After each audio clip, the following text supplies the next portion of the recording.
Very good morning, everyone. First, dear our online participants, before we are started this event, this conference this morning, there are some important notes that I will announce to make this session going smooth and well organized. The first, there are some important notes for our online presenters and participants. So please kindly rename your Zoom profile according to the assigned session room and your full name. And here is the example, R1-Arif Marwanto, where R1 refers to the room 1. And for Zoom background, all presenters are required to use the official EECSI 2025 Zoom background, which can be downloaded message in Zoom or from website. So once again, I please kindly remind you, all our online participants, to rename your Zoom name, and then please change your Zoom background. Use our official EECSI 2025 Zoom background. Thank you. And this morning conference shortly begin.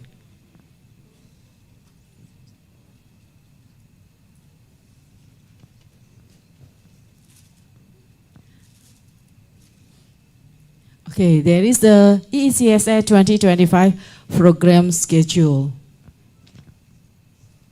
Okay.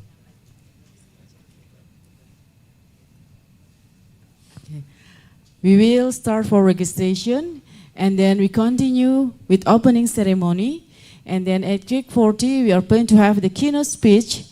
There is our moderator, Professor Dr. Sri Artini Dwi Prasetyawati, and there are 3 keynote speakers. We will join in the keynote speech, and after that, at 12, we will have break for about 1 hour, and the parallel session for session 1 will start at 1 p.m. until 3 p.m., and then we have a break for about 15 minutes and continue with parallel session 2, and for closing ceremony, we will start at 5:15 to 5:30. Okay, thank you very much for your attention. And this event, this conference, will shortly begin. Bismillahirrahmanirrahim. The Honorable Keynote Speakers, Associate Professor Dr. Utaya Kumar Somya from SRM Institute of Science and Technology, India.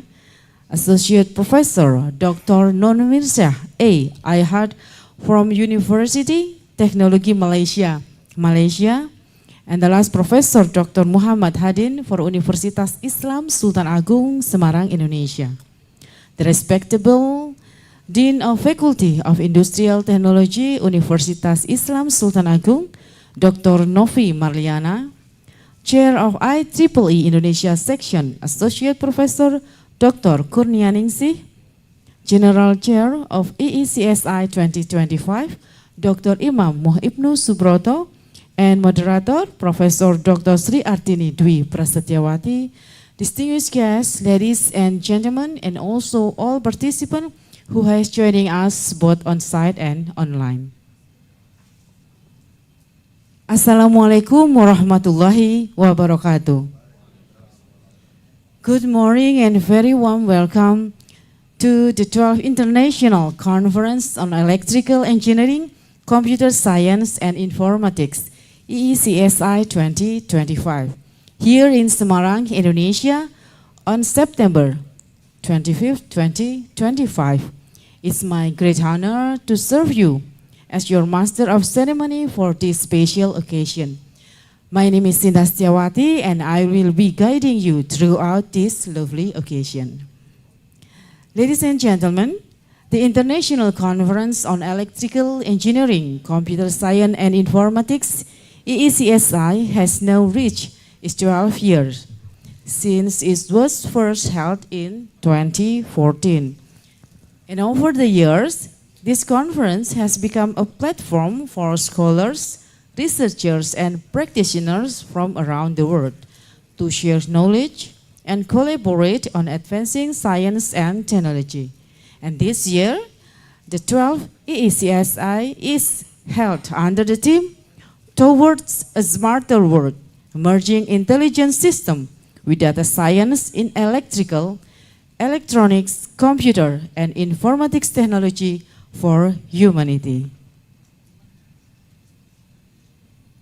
The conference is proudly hosted by Universitas Islam Sultan Agung in collaboration with Universitas Ahmad Dahlan, Universitas Diponegoro, and Universitas Sriwijaya.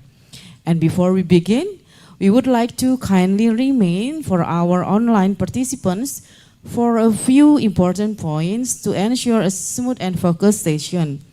The first, please ensure that you are connected to a stable internet connection, and then kindly remain in a quiet and comfortable environment throughout the session. And to minimize background noise, please keep your microphone mute at all times, unless you are invited to speak. So thank you very much again. Okay, ladies and gentlemen, to open today's conference with blessing, let us begin with prayer. And it's an honor for me to invite Associate Professor Dr. Muhammad Fakta to lead the prayer. Associate Professor Dr. Muhammad Fakta, the floor is yours.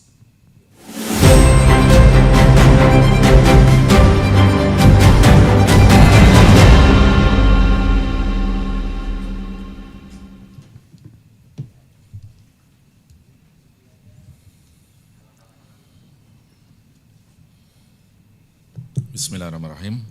Dear the Honorable Dean of Industrial Faculty, University Islam Sultan Agung, Chair IEEE Indonesia, keynote speakers, distinguished guests, conference speakers, all participants, ladies and gentlemen.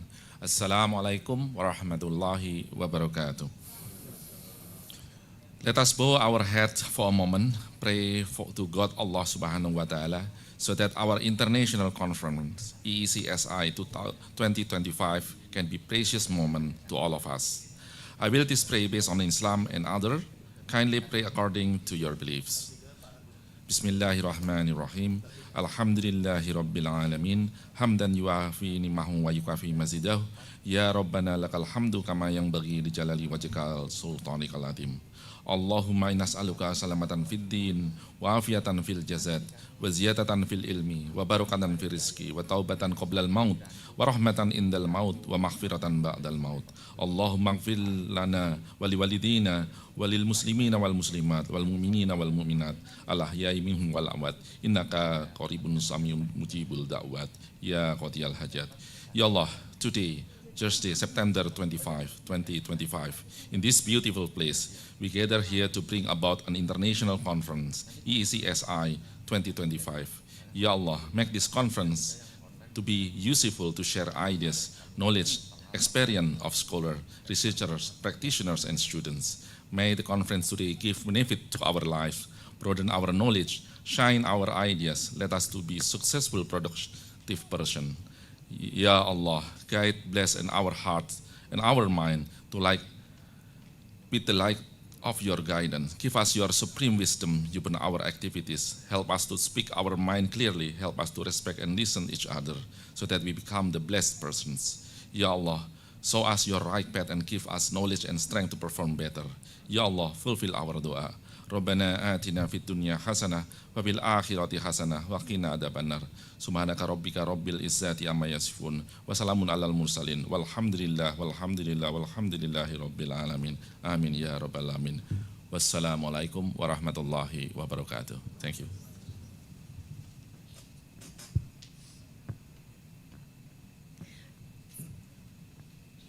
Thank you, Associate Professor Dr. Muhammad Fakta, for leading us in prayer.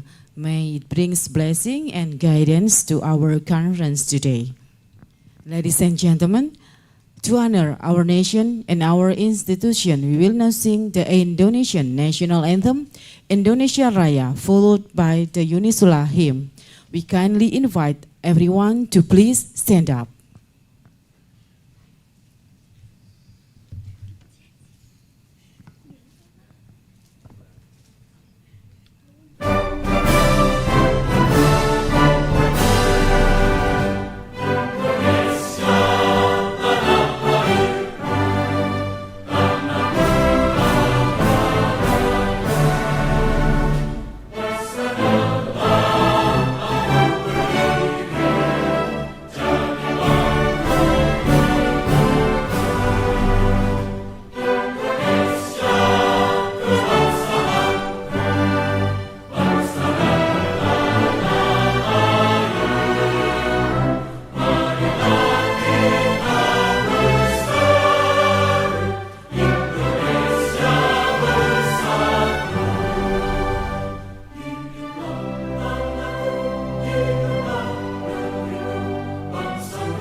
seated.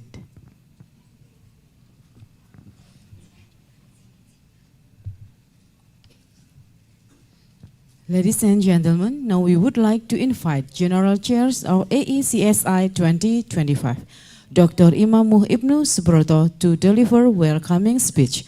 Dr. Imamuh Ibnu Subroto, the floor is yours.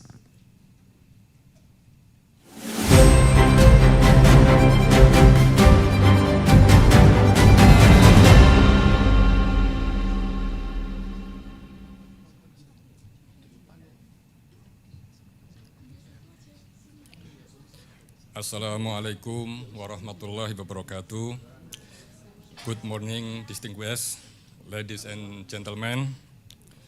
Let us extend our gratitude to Allah Subhanahu wa Ta'ala with His mercy, guidance, and blessing that we are granted the opportunity to gather here today in good health. On behalf of organizing committee, it's my great honor and privilege to warmly welcome all of you to the 12th International Conference on Electrical Engineering, Computer Science and Informatics, EECSI 2025. Hosted by Universitas Islam Sultan Agung, Unisula, at Ciputra Hotel Semarang, Indonesia on 25 September 2025. I would like to extend my special greeting to our honorable guest, Dean of the Faculty of Industrial Technology, Universitas Islam Sultan Agung, Unisula, Dr. Novi Marliana, and the Chair of IEEE Indonesia Section, Associate Professor Dr. Kurnianingsih. It's also a privilege to welcome our distinguished keynote speakers, Associate Professor Dr. Utaya Kumar Somiya from SRM Institute of Science and Technology, India. Associate Professor Dr. Nurminsah E. Yahad from University Technology Malaysia, and Professor Dr. Muhammad Hadin from Universitas Islam Sultan Agung, Semarang, Indonesia. We also highly appreciate the presence of our moderators, Professor Dr. Sri Artini Dwi Prastyawati, who will lead the keynote session and guide the discussion. This annual conference serves as a remarkable forum for scholars, researchers, practitioners, and students to exchange knowledge, present their latest research findings, and foster collaboration across disciplines in electrical engineering, computer science, and informatics. This year, EECSI 2025 has received 246 paper submissions from 22 countries worldwide. After a rigorous review process conducted by our reviewers and technical program committee, 144 papers from 20 countries has been accepted for presentation, resulting in an acceptance rate of 61%. This demonstrates not only the diversity of participants, but also the high academic quality and competitiveness of the conference. We also honored the host keynote addresses from our distinguished speakers, who will share their expertise and insight on emerging technologies and the future of intelligent system and data science. I would like to express my deepest gratitude to all committee members, reviewers, sponsors, and supporting institutions for their dedicated and hard work in making this event possible. My special appreciation goes to all participants. Without your contribution, this conference would not be as successful as it is today. I truly hope the EECSI 2025 will not only broaden our academic horizons, but also create stronger international collaboration, leading the impactful innovation that benefit society. Finally, I wish you all a fruitful conference and an enjoyable stay in Semarang. Thank you very much. Wassalamualaikum warahmatullahi wabarakatuh.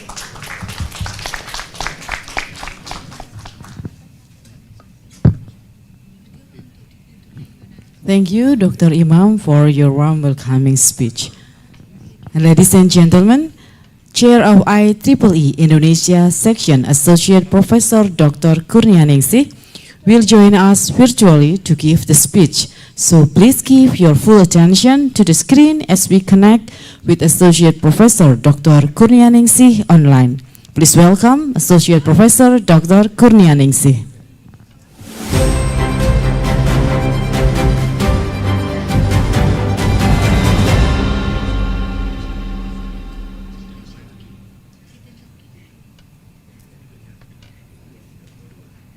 Bismillahirrahmanirrahim. Assalamualaikum warahmatullahi wabarakatuh. Good morning, the Honorable, the Dean of Faculty of Industrial Technology, Universitas Islam Sultan Agung, distinguished speakers, respected participants, and esteemed colleagues. My name is Kurnianingsih. I'm currently serving as the IEEE Indonesia Section Chair and Vice Chair of Professional Activities in the IEEE Region 10. And the Committee of the IEEE MGA, IT Coordination and Oversight, and the Committee of the IEEE MGA Ad Hoc on New Audience.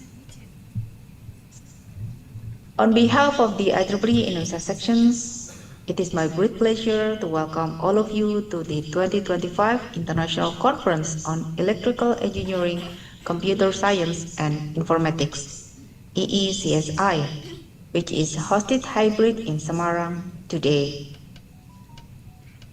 This year, IEEE Indonesia Section is proud to serve as the technically co-sponsor for this conference in collaboration with our valued partner, Universitas Islam Sultan Agung. This sponsorship underscores our strong commitment to strengthening the quality of conferences organized in Indonesia.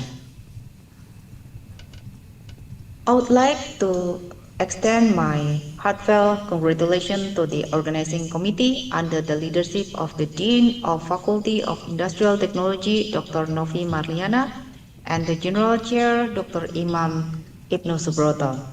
Sponsors and supporters, your dedications and tireless effort have made this important platform for knowledge sharing, collaborations, and innovation possible. I would also like to express my sincere appreciation to all speakers for your willingness to share your expertise and cutting-edge insight. And of course, I would like to extend my warmest thanks to all participants for joining us today. For you who may be new to the IEEE, the Institute of Electrical and Electronics Engineering is the world's largest technical professional organizations, with over 500,000 members in more than 190 countries, including more than 189,000 student members. Our mission is advancing technology for the benefit of humanity. IEEE leads in standard publications and conferences. Here in Indonesia, the IEEE Indonesia Section was officially established on 16 February 1988. So this year marks our 37th anniversary of empowering local innovations and global engagements. And as of today, our member reached 2,751, and our member keeps growing every year. And these are the distributions of Indonesian members in all over Indonesia. I'm truly privileged to lead the IEEE Indonesia Section this year, supported by passionate and committed executive committee and officers. Our strategic direction is shaped and strengthened by the advisory committee, who were the past IEEE initial section chairs, whose visionary leadership continues to guide our growth and development.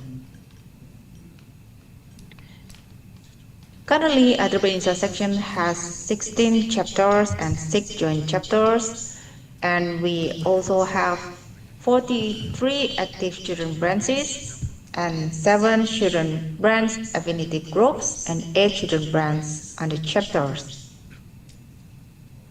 This year, our IEEE intersections themes is Unity in Diversity, Bridging Cultures, Empowering Innovations. We have 7 strategic programs. First, integrating diversity, equity, and inclusion across all activities and partnerships. We're strengthening collaboration between academia, industry, government associations, and community. We advance humanitarian technologies and promote impactful community service programs. We also focus on improving the quality of IEEE conferences and publications in Indonesia. We support the professional development of students, ensuring a smooth transition into the global workforce. We reach new audiences by identifying underserved communities across geographic, professional, and demographic lines. We also promote cross-organizational unit collaborations to expand our reach and impact. This year, EECSI highlights 10 strategic domains, and each addressing today's most pressing technological challenges and opportunities. This theme embodies IEEE mission to advance technology for humanity by emphasizing practical solutions in critical sectors, transforming industries, enhancing quality of life, and fueling innovations. The work you present and discuss here will have far-reaching impacts across many sectors. As the chair of the IEEE intersections, I'm truly excited to witness the exchange of ideas and the creations of new partnerships and the collective of innovations during this conference. Let us continue to collaborate, inspire, and lead as we advance technology for humanity together. And thank you for giving me the opportunity to address you today. I wish you a truly successful, productive, and memorable experience at the EECSI 2025. Thank you. Wassalamualaikum warahmatullahi wabarakatuh. So thank you very much to Associate Professor Dr. Kurnianingsi for the encouraging opening speech, and we truly appreciate your support and leadership in making this conference possible. And for opening the conference, we would like to warmly invite Dean of Industrial Technology Faculty, Universitas Islam Sultan Agung, Dr. Novi Marliana, to give welcoming speech and afterward officially open the 12th International EECSI Conference. Ladies and gentlemen, please welcome Dr. Novi Marliana.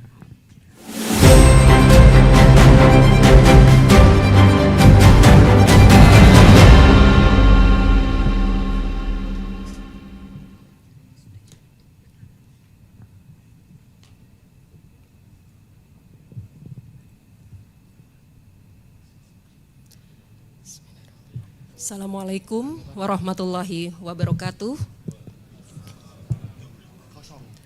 Good morning, distinguished guests, ladies and gentlemen.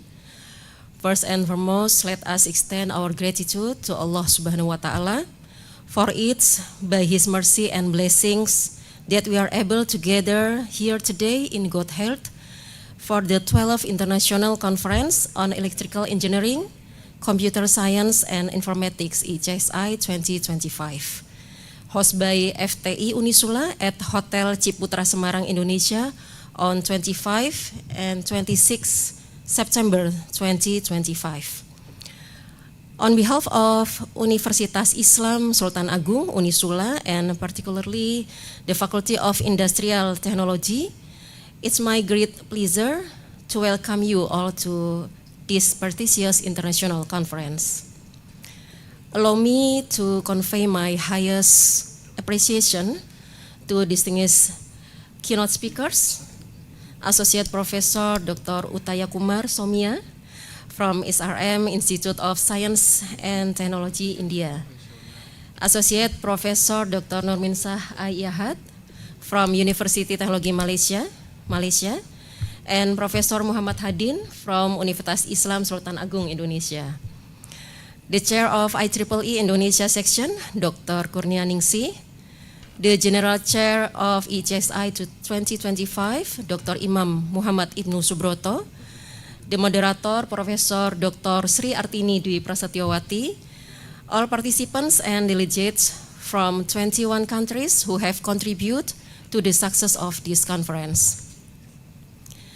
Ladies and gentlemen, the conference theme this year reflects our strong commitment to advancing knowledge, fostering innovation, and building collaboration in the fields of electrical engineering, computer science, informatics, and intelligent systems.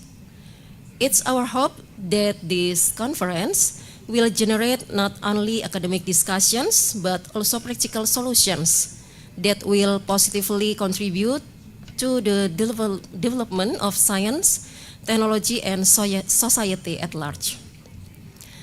Finally, I would like to express my deepest gratitude to the organizing committee, all reviewers, partners, and supporting institutions for their dedication and tireless efforts in making this event possible.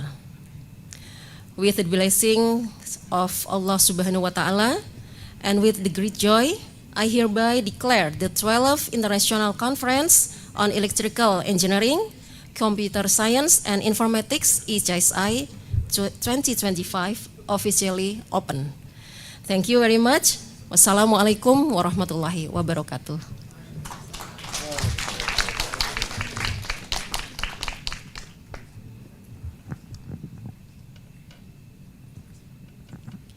And our sincere thanks to Dr. Novi Marliana for the warm and insightful welcome address. Your continued support is greatly appreciated. And ladies and gentlemen, before we begin the next session, we would like to kindly invite all participants. For the first is for our online participants. We will take a group photo or a photo session.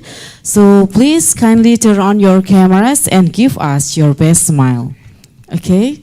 We will take this special moment together at the 12th International EECSI Conference from all participants who have joined us on Zoom, please.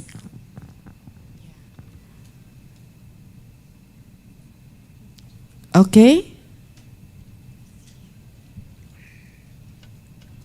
Nabil and Tim?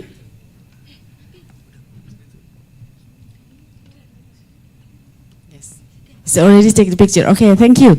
And now for all participants here, so please remain seated and face to the cameras. We will take a photo session in this room. Okay. For the person in charge for the photo session, please. Yeah, from the stage maybe. Bisa dari atas, Mas.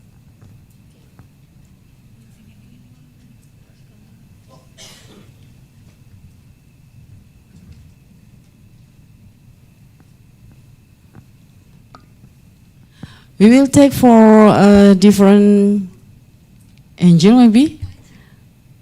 From the front, left side, right side.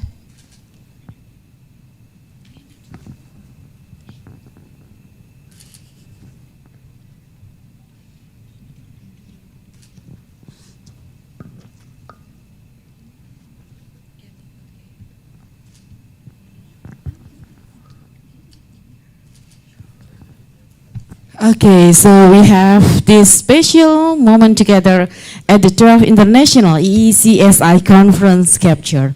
And ladies and gentlemen, for our on-site participant, we will take about 10 minutes coffee break.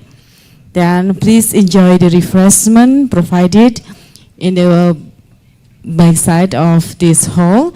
And then we will kindly ask everyone to back in this seat on time, as the keynote session will start promptly after the break. Thank you. Okay, and for our online participant, yes, ma'am and sir, you may take the coffee and snack from the food install in the back. You may enjoy it. We will take 10 minutes for the preparation for the next session, for keynote speech session. Thank you. And once again, I will give important notes for our online presenters. The first is about your Zoom name format. So we ask you, please rename your Zoom profile according to the assigned session room and your full name. And once again, for Zoom background, we are asked all presenters are required to use the official EECSI 2025 Zoom background, which can be downloaded in Zoom message room or from eecsi.org website. Thank you.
Okay, ladies and gentlemen, we are going to prepare for the next session.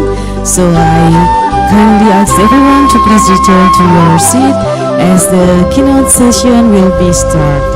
Okay, thank you. And now for our online presenters, once again I remind you to change your Zoom name format as our example, and then also for Zoom background, please use the official EECSI 2025 Zoom background. So you can download it from message room in Zoom, or you can download it from EECSI.org website. And for the online presenter also, please make sure you have a stable internet connection and ready to follow the next session. Maybe you can prepare a cup of coffee and a slice of cake to follow the next session. And also for this offline and on-site participant, so after you enjoy your meal, you may be back to your seat because we will start the keynote session in the shortly. Thank you.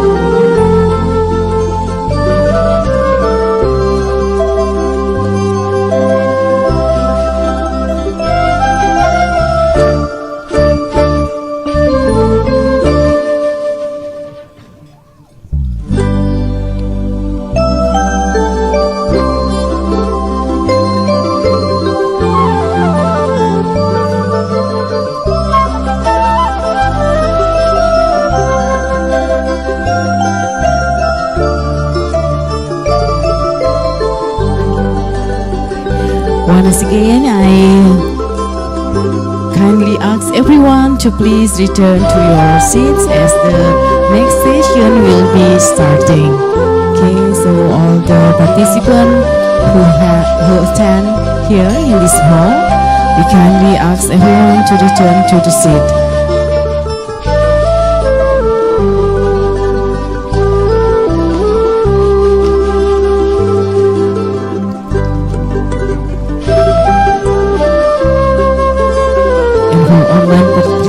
Or participants, you may prepare yourself to be ready to join to the next session, which is the keynote speech session, before we are going to the parallel session. And also we ask you to rename your Zoom profile according to the sign room session and your full name, and also to use the official of EECSI 2025 Zoom background.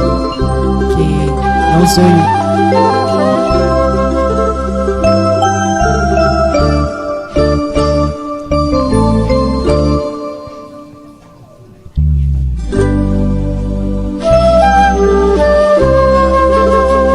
everyone in Zoom, can you hear my voice? Okay, thank you.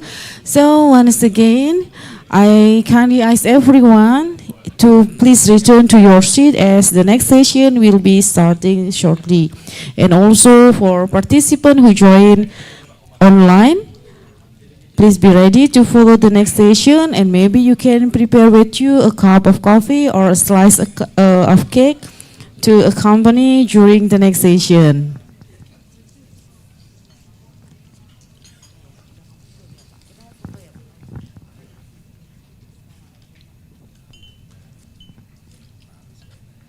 Okay, ladies and gentlemen, due to the request of the participants, we will take a group photo session again. So I kindly ask all participants in this hall to come forward and join the photo session. Okay, please. So all the participants here, or speakers, moderators, and also the presenters, I ask you to come forward. We will take a photo session.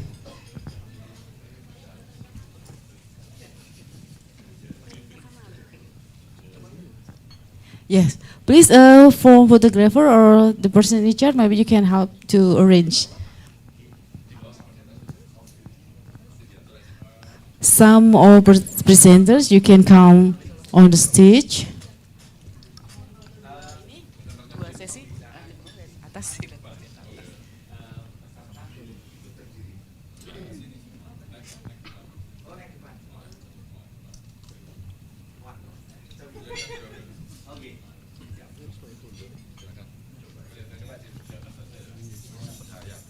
So please, I will ask all participants, let's capture this special moment together.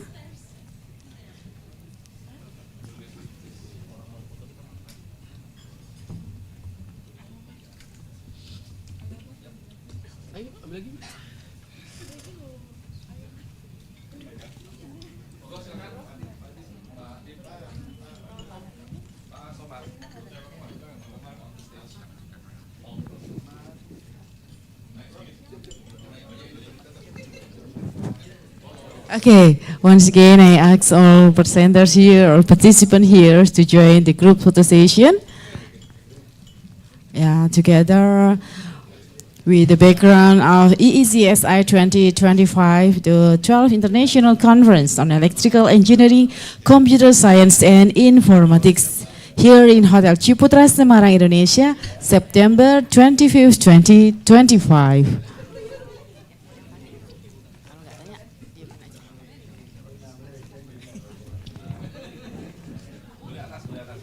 Okay. There is so many participants here in the hall of Hotel Ciputra Semarang, so it's full, nice.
Okay, for photographer, you may give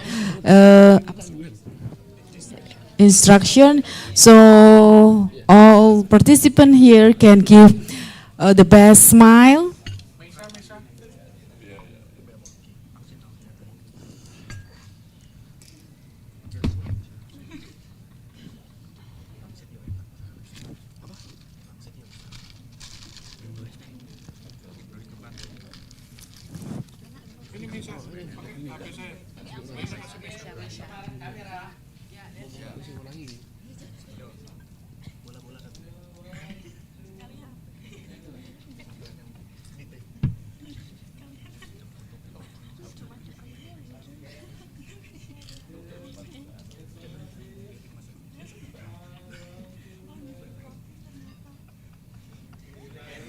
Okay, freestyle.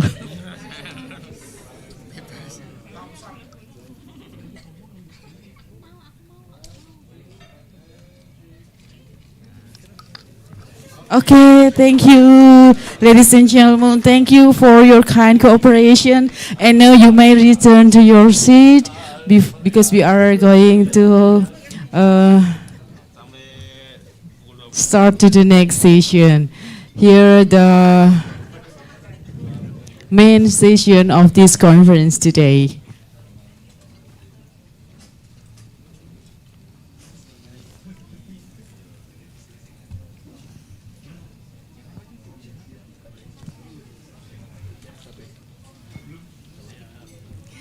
Ladies and gentlemen, now we proceed to the keynote speaker session, and this session will be moderated and consists of 3 inspiring talks followed by a Q&A session. And before that, let me introduce our moderator today. It's my honor to introduce today's session moderator, Professor Dr. Sri Artini Dwi Prasetyawati. Sri Artini Dwi Prasetyawati is a professor in electrical engineering. She is a lecturer at the postgraduate program in electrical engineering at Universitas Islam Sultan Agung, Semarang, where she has been teaching since 1995. She holds a doctoral degree in electrical engineering from Universitas Gadjah Mada, Yogyakarta, Indonesia, and she has published several Scopus Index papers in the field of artificial intelligence.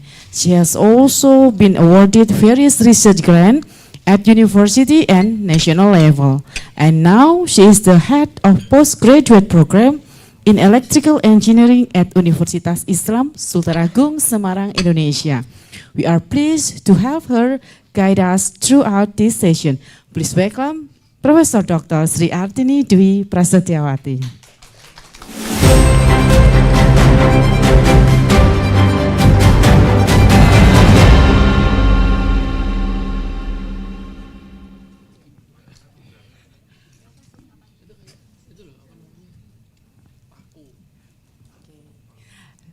Ladies and gentlemen, may I kindly invite our distinguished speakers to come to the stage in the following orders.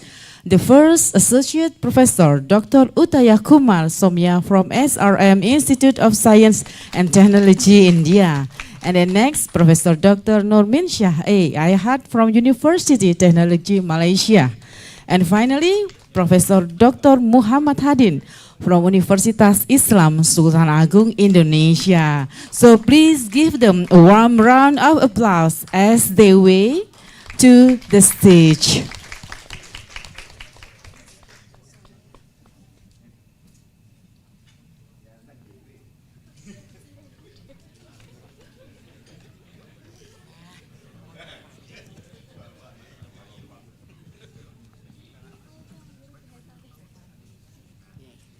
So we kindly hand the floor over to Professor Artini to lead the session. Prof. Artini, the time is yours.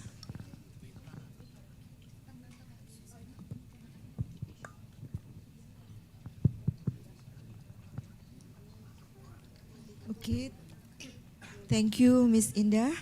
Bismillahirrahmanirrahim. Assalamualaikum warahmatullahi wabarakatuh. Good morning. Thank you very much for attending our international conference on electrical engineering, computer science, and informatics EECSI 2025 in Ciputra Hotel, Semarang, Central Java, Indonesia. The distinguished keynote speaker, Associate Professor Dr. Utaya Kumar Somya from SRM Institute of Science and Technology, India. Wanakan is good morning. Salam ya, greeting ya for Indian ya. Okay, the distinguished keynote speaker, Associate Professor Dr. Nurmin Shah A. Ayhat, University Technology Malaysia, and Professor Dr. Insinyur Muhammad Hadin from Universitas Islam Sultan Agung. The Honorable, the Dean of Industrial Technology Faculty, Dr. Insinyur Novi Marliana, the Chair of IEEE Indonesia Section, Associate Professor Dr. Kurnia Ningsih, the General Chair of EECSI 2025, Dr. Imam Muhammad Ibnu Subroto, and all participants and delegates from 21 countries who have contributed to the success of this conference. Okay, ladies and gentlemen, I'm Artini, the moderator of today's seminar. I'm very pleased to see you here and welcome all of you to this seminar.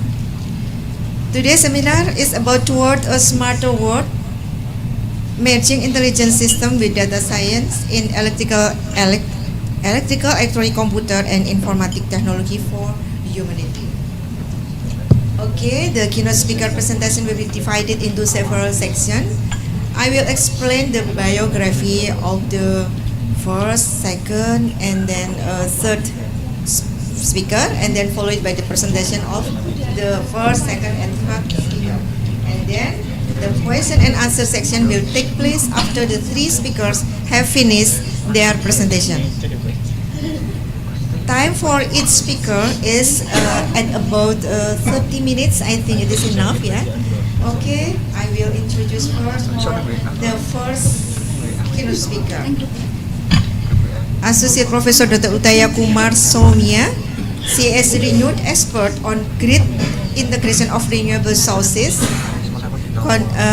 condition monitoring, power transfer in wind energy conversion system, and power quality issues in propulsion system. She is working as associate professor in electrical and electronic engineering department of SRM Institute of Science and Technology, Katankulatur. She has 12 years of teaching and research experience. She has many funded projects. She has also 21 publications in Reverse Science Index International Journal and conferences. She is also the brand counselor for the SRM IEEE student chapter, which actively engages itself in energy conservation awarded activities. And she has several awards for this journal and research excellence.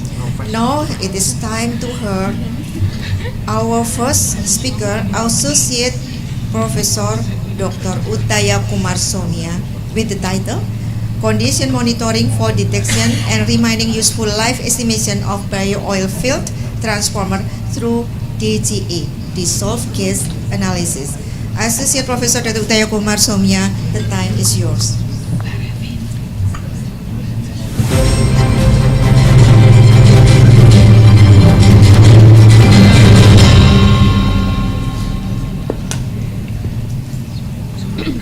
So good morning to one and all present here. First of all, my heartfelt thanks for the opportunity given to be a keynote speaker for this wonderful conference. My presentation will be...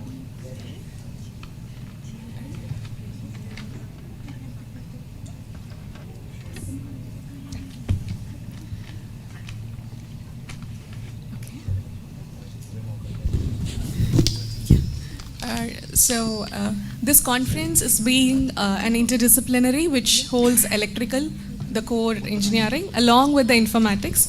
So I want to present one of our key research area where we, that is also an interdisciplinary area where we deploy the core electrical and the trendy topic as of now in the world, the AI. So the topic what I'm going to discuss today is on condition monitoring of power transformers. So power transformers. Apart from condition monitoring, and how do we estimate the RUL, remaining useful life of transformers using AI?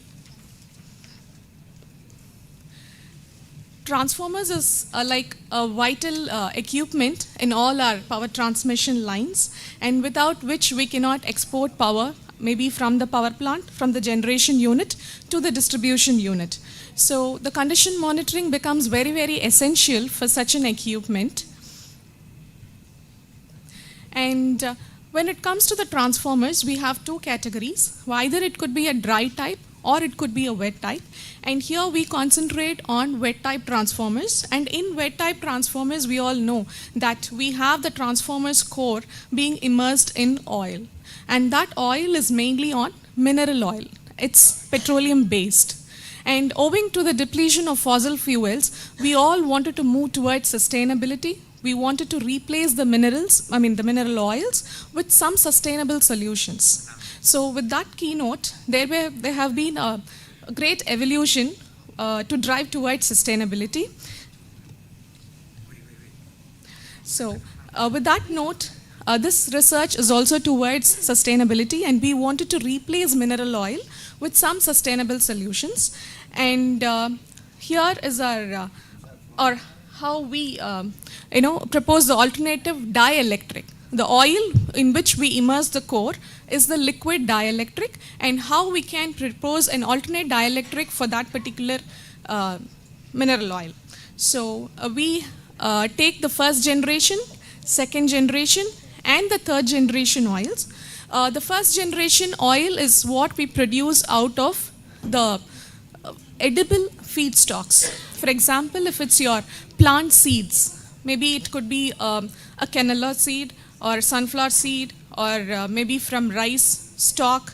So all these are good source of oil, and they're also edible. So when we deploy them for the production of oils, we indirectly being a competitor for the agriculture, for our foods. So we wanted to stop that first generation. We wanted to move in for the second generation. Second generation is a stock which is of non-edible in nature. Maybe a kind of like pongemia oil, whichever the plant seeds which we don't consume but has a good amount of fatty acids which could be used to extract oils. And the third generation is out of algae. Algae is what we have it in abundant, and we can, the cost of production is also very, very low. And with that third generation, we can economically produce a good source of oil for our transformers. So this is the overall methodology.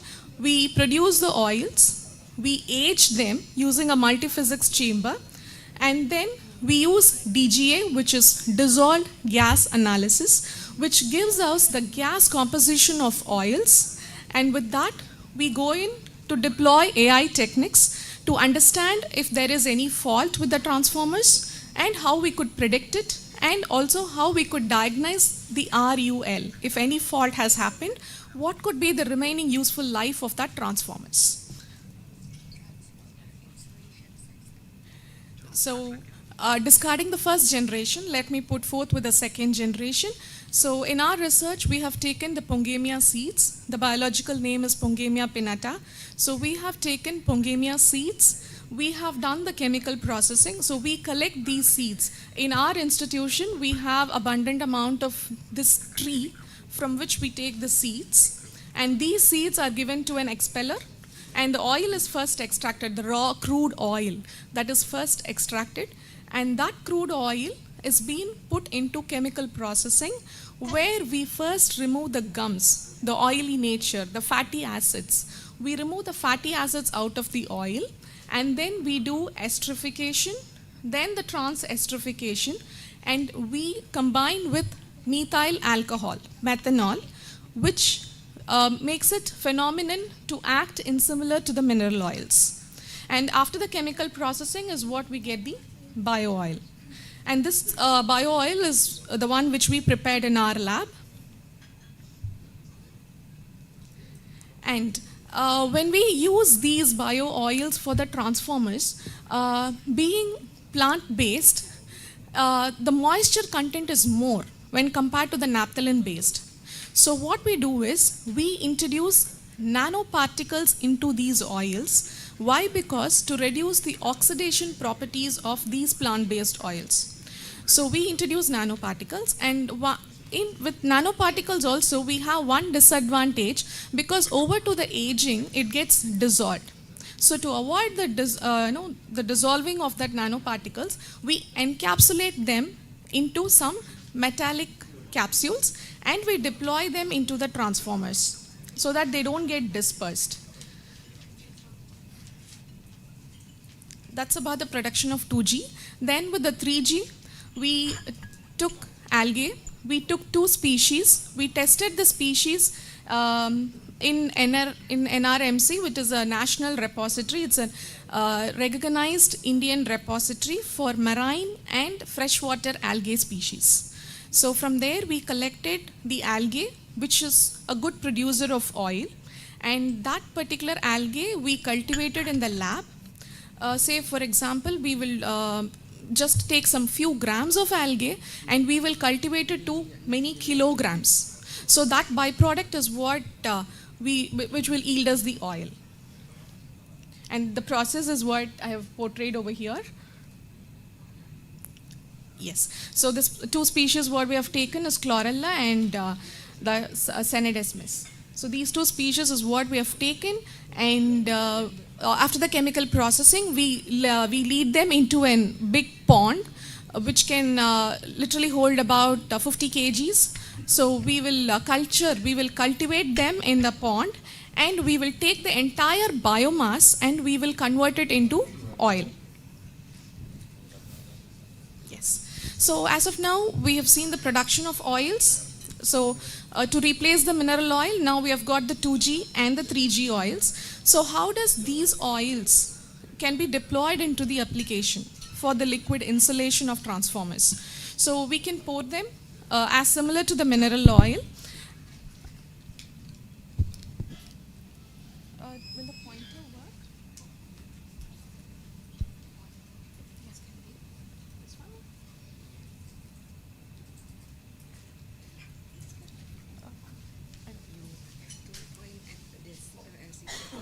Okay, fine. Okay, fine. So we have went with the production. So once the production is done, what we have got is a crude oil. The 2G and 3G crude oils is what we have prepared right now.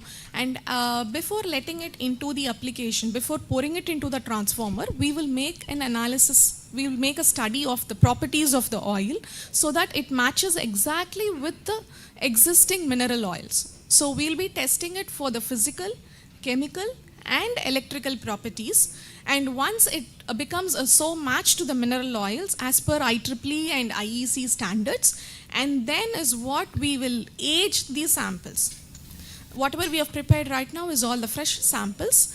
We will make it to age using a multiphysics chamber, and this multiphysics chamber is what we designed and we have been patented for this design.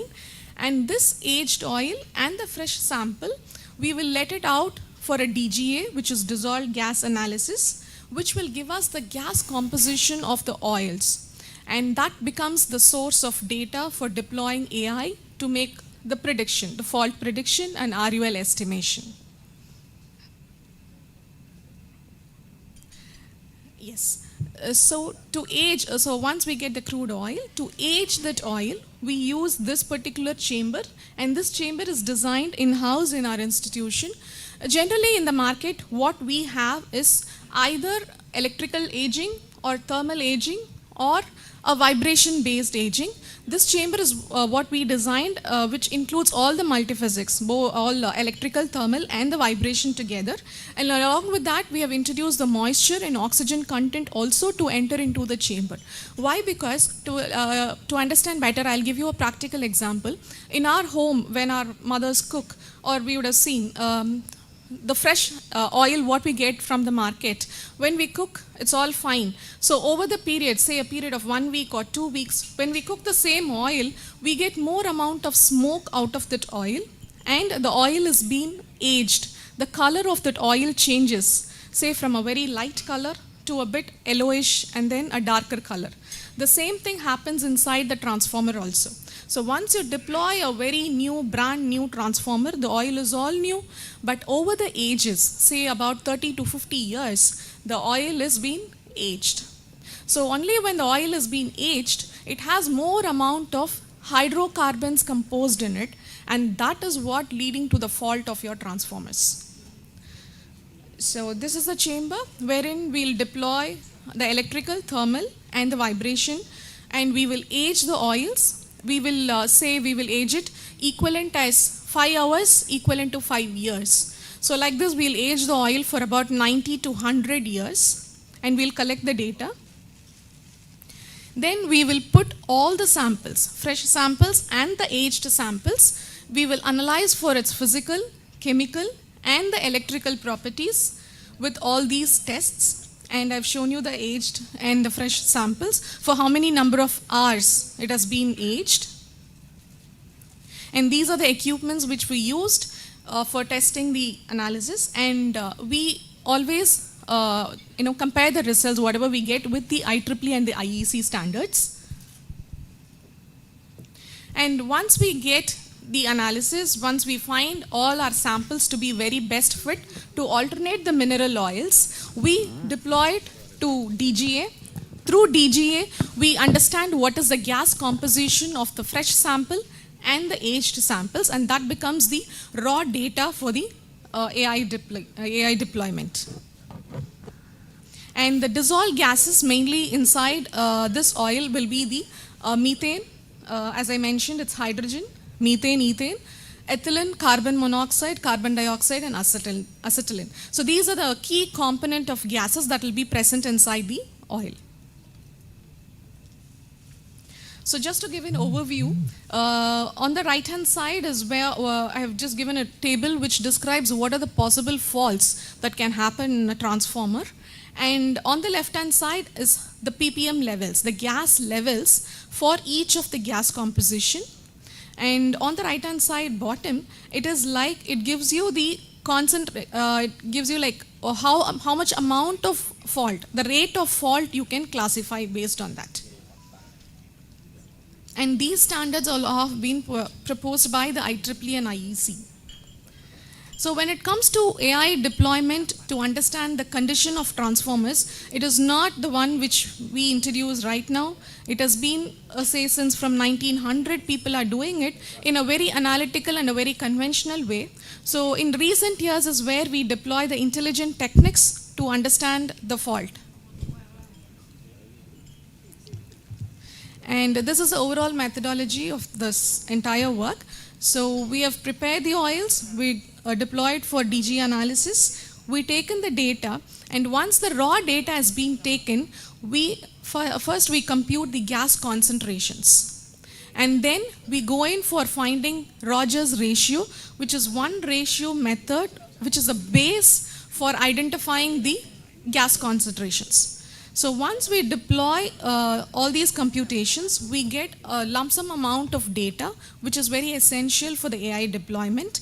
And then we proceed for the fault diagnosis. And in fault diagnosis, it is not as such we deploy a conventional ML and we say, okay, this is classification and all these things. But we also validate it with the conventional methodology, which has been put forth since the study has been started. So we have used the most methods by the researchers. So we have taken the dual triangle, dual pentagon, Rogers ratio, and the clustering and the probability methods. So by using these 5 methodologies, we will validate for the faults, and that will also be taken into account for making a consensus on the fault. So once we get a result from all these 5 methodologies, we will make a consensus based on the rating. And we give a rating. For example, if all the 5 methods propose to give us a unanimous conclusion, we go in for a rating of, or a consensus of 5/5, or else accordingly we give a consensus, and then we make a conditional probability, we arrive at the fault. And then we predict the faults, that a fault has been happened, and then we go in for classifying the faults.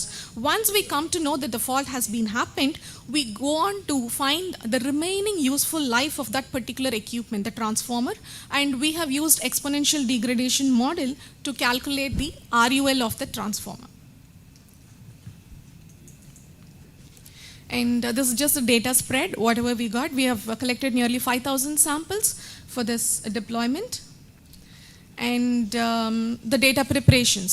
So whatever the data we have got, we have just plotted a box plot to find out the outliers, and we have removed the outliers. Only the productive data has been taken into the prediction model. And we have done a feature engineering using principal component analysis, wherein both the PC1 and PC2 together we arrive at a 97%. So indicating that the samples what we collected contribute to the productivity of confined result. And this is a matrix which gives us the relation between the gas concentrations, indicating that more than 0.85, that's more than 85% will contribute for the productivity of the results. And before making the conditional probability assessment, we go in for the individual testing using the conventional algorithms. And here you can find that the dual triangle or the dual pentagon, for example, if we take the first case, dual triangle is very good in predicting thermal 1 fault, whereas when we take the dual pentagon, it's very good in giving us for the thermal 2 faults. And this is why we haven't relied on a single conventional algorithm. We have combined all the conventional algorithms to give us a final consensus so that we can go in for the intelligent technique. And finally, we deployed the ML algorithms. Once we get the consensus out of the conventional, we went in for the deploying intelligent techniques. We have deployed random forest, gradient boost, extended gradient boost, and neural network, and out of which we found that XGB, that's gradient boost, is what gives us a better result, and we go with the prediction of that particular algorithm. And coming to the RUL, now we have identified a fault has happened and what is the fault, and everything has been predicted. And once the fault has happened, how long I can operate that particular equipment.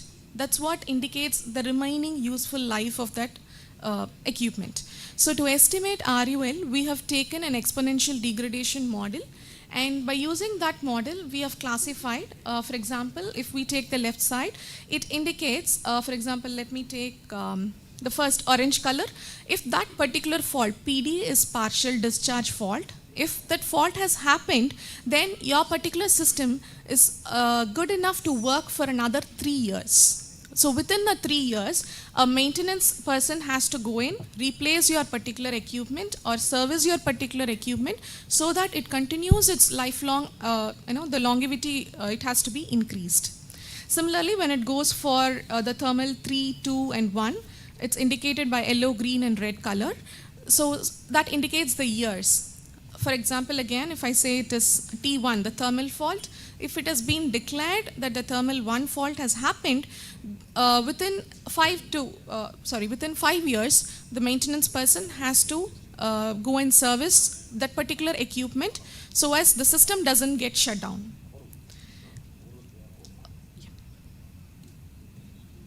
So on a summary, why this research all provoked in our lab is that, number one, we wanted to drive towards sustainability. We wanted to replace the mineral oils. We wanted to move towards sustainable solutions, and we wanted to pitch in towards SDGs 7 and 11.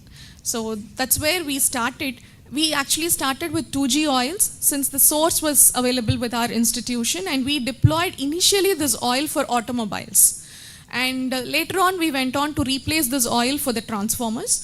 And upon using this 2G oil out of Pongemia, we again went on to explore the 3G with algae, wherein we found out that 3G is very, very economical, and it's more growth friendly in the lab actually. So you can hardly 5 kgs can be grown in the lab. Or if you want to go in for a larger scale, you can just build up an open raceway pond, and you can cultivate for many number of kgs so that you can make a bulk production of your 3G oils at a very, very minimal cost when compared to the mineral oils, and it's also environment friendly. And since it is all the transformer liquid dielectrics is combined with the AI condition monitoring system, this entire work drives towards the Industry 5.0 to equip the system maintenance people in industries to automate their process to service or to repair or to do a maintenance in their industrial plant. And on a whole, on a nutshell, this particular research is literally a transition towards green and resilient. In India, as per our ministry, we call it Atmanirbhar Bharat, making India to be self-reliant. So we produce our oil from our resource, we make India to be self-reliant. So that's where this research started. And I'm also happy to say that this research is funded by our institution to about 5 lakhs Indian rupee. And with that research is what this has been carried out. And we have created a test bench to test all the oils which is out of plant-based and algae-based. So looking forward to any collaboration in this area or any other domains. You can just reach out to me. And any other queries regarding this research or the topic which we discussed? I hope I maintain the time.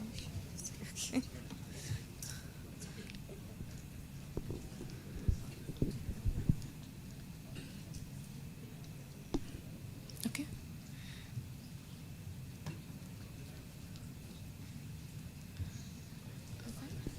Okay. Okay. Thank you.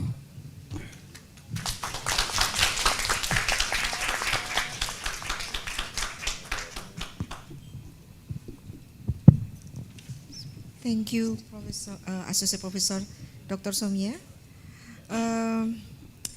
I think it is insightful presentation. Yeah, I think I and you have learned a lot from him. Yeah, and we have studied from you about the DGA and other. Yeah. Okay. I think the summary of Dr. Utaya Kumasomya presentation maybe to enhance the lifetime of the transformer, predictive maintenance plays a crucial role. The DGA, dissolved case analysis, is the prime fault diagnostic tool. Yeah, I think here. Tailored DGA interpretation method developed for ester-based oil, supported by machine learning algorithm for fault classification, condition monitoring, and remaining useful life prediction claim to be the prime solution for an automated predictive maintenance of transformers. Okay, thank you. I think I have to introduce the second keynote speaker, Associate Professor Dr. Normin Shah, AI Ahad. Okay. She is an academic staff at the Information System Department at UTM to obtain a PhD degree at the youngest age, at 31 years old in 2008. She has experience in teaching information system related courses at the undergraduate and postgraduate level. She is the promoter of our vice consultant, yeah, with Pak Komar, yeah. She is also a PhD researcher supervisor for students from different countries, including Malaysia, Nigeria, Iran, Saudi, Sudan, Yemen, Indonesia, also, and China. She has also been awarded various research grants at university and national level. She has gained 7 years of experience in leading a software development team at UTM with 5 system analysts and 20 programmers applying the Agile system development method. Now, it is time to hear from our second speaker, Associate Professor Dr. Normin Shah, with him building a smarter world, the role of intelligent system and data science in transforming informatics for humanity. Okay, Associate Professor Dr. Normin Shah, time is yours.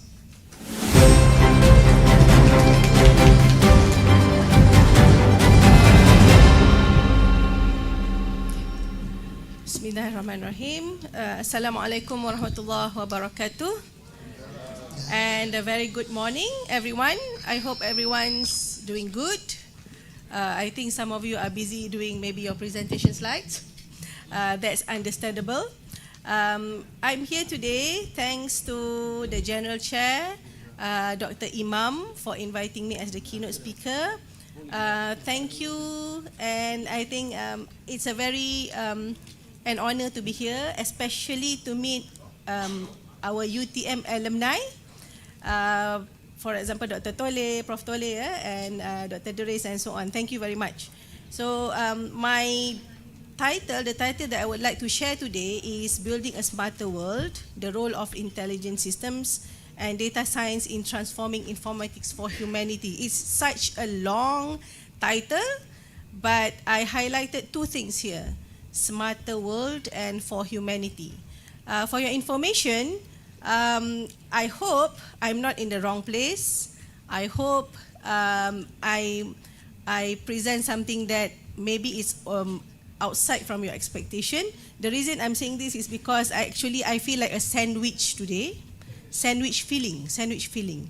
Because before me is Prof. Somaya, right? Talking about electrical engineering. And I'm in the middle, like the sandwich feeling. And Prof. Hadi is the, also Prof. Hadin, yeah, is also talking about electrical engineering, yeah. So I'm talking about informatics. And my presentation today, my sharing today, is less technical, but I think it's a bit philosophical. Okay, so please bear with me, which I think it's important for me to highlight certain things, especially for the advancement of electrical engineering, computer science, and informatics. So I'm from the area of informatics. I'm glad to be in the sandwich feeling today. All right, okay. Okay, thank you very much, Prof. Artini, for introducing me just now. Now I'm at the Department of Applied Computing and AI from the Faculty of Computing. Previously, I was at the Department of Information Systems. I'm currently the Malaysia Association for Information Systems President since 2022, inshallah ending the term 2026. I wrote there, I'm an IS scholar, the bridge. Being a bridge is very difficult. I stay in the middle, like the feeling of the sandwich today. All right, so I have triple identity. Why is that? Because I have experience in the Faculty of Computing. Then there is a major restructuring in UTM. I moved to business school, and then the business school are not happy. They demerged. Then I was in the Faculty of Management. So there's some years of black ages in my career. So finally, I moved back to the Faculty of Computing. Now I'm at the Faculty of Computing. Why I tell you this story before my presentation is because you will find that my presentation is less technical, but what I mentioned just now is a bit philosophical. Okay, it's about IT and marrying it with business and technology for humanity, which is related to the conference theme. Okay, so I'm more into the international linkages. As I mentioned, I think I'm a bit lucky because I have practical experiences leading a group of agile software development team for UTM systems, for research management systems. Okay, just want to give you a bit again of my background because what I'm sharing today is from the point of view of a digital leader. Okay, I don't want to be proud or like good, right? That I'm a digital leader, but actually I'm highlighting this because I am thankful to the Malaysia government for sending me, for allowing me to join the Digital Leadership Excellence Program organized by Huawei and MCMC. So I was sent to China for about 1 week to Shenzhen, and also Executive Digital Leadership Program at the Asia School of Business, collaboration with MIT Sloan School of Management. So what I want to say here is I'm thankful to the Malaysia government. Actually for this first program, the Malaysia government spent 15,000 ringgit per participant. And the second program, Malaysia government spent about 25,000 ringgit for each participant. Okay, so the main aim is to produce about 300 digital leaders, the whole Malaysia, so that we know how to approach digital transformation. Okay, so my current research areas are digital transformation, applications of and responsible AI, and data governance. So those are my research area. Okay, since I did, I also did research and teaching in analytics. Of course, there's not much data, but I went back and researched on EECSI themes, which I can find from the website. Looking at the information from 2018 until 2025, there are some element of humanities there. So now I see Pak Deres is smiling and laughing. Probably they haven't thought of this. So I can see 4 years, 2019, 2022, 2024, and 2025, having the word humanity, which is, I would like to congratulate EECSI for having this theme, which means the community is not only looking at the technology itself, but also look at the human aspects, humanity aspects of technology. All right. Sorry. Okay. So my content of my presentation today will be around these 3 topics. Number 1, related to the theme, related to my title, what is a smarter world? Okay. Then number 2, Informatics, Intelligent Systems and Data Science. Again, I'm not talking about the technicalities, but let's look at it later. And then number 3, a case study where I am involved of developing a smart Lakin terminal. For those who have been in Skudai, in Johor Bahru, Lakin, I think you know the terminal, bus terminal, right? Sorry. Okay, if I ask you today, a smarter world, okay, it is easy to write down a theme. So what does a smarter world means? Okay, so how do you define a smarter world? Okay, so is it like you implement IoT, you implement blockchain, you implement cameras and so on in a city, in a residential area and so on? Is it a smarter world?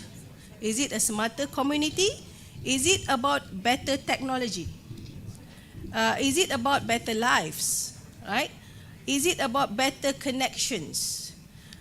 Is it defined by the use of AI? So I'm asking you to ponder about your research, what you have done so far. How does this lead to a smarter world? And what is your definition of a smarter world? Okay? In general, right? I can say a smarter world is where technology augments human intelligence. What does that mean? Technology helps us to do things better, to be a better person.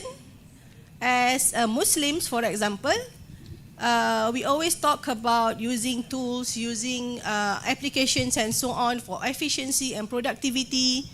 I always ask myself, does technology actually bring us nearer to God or further from God?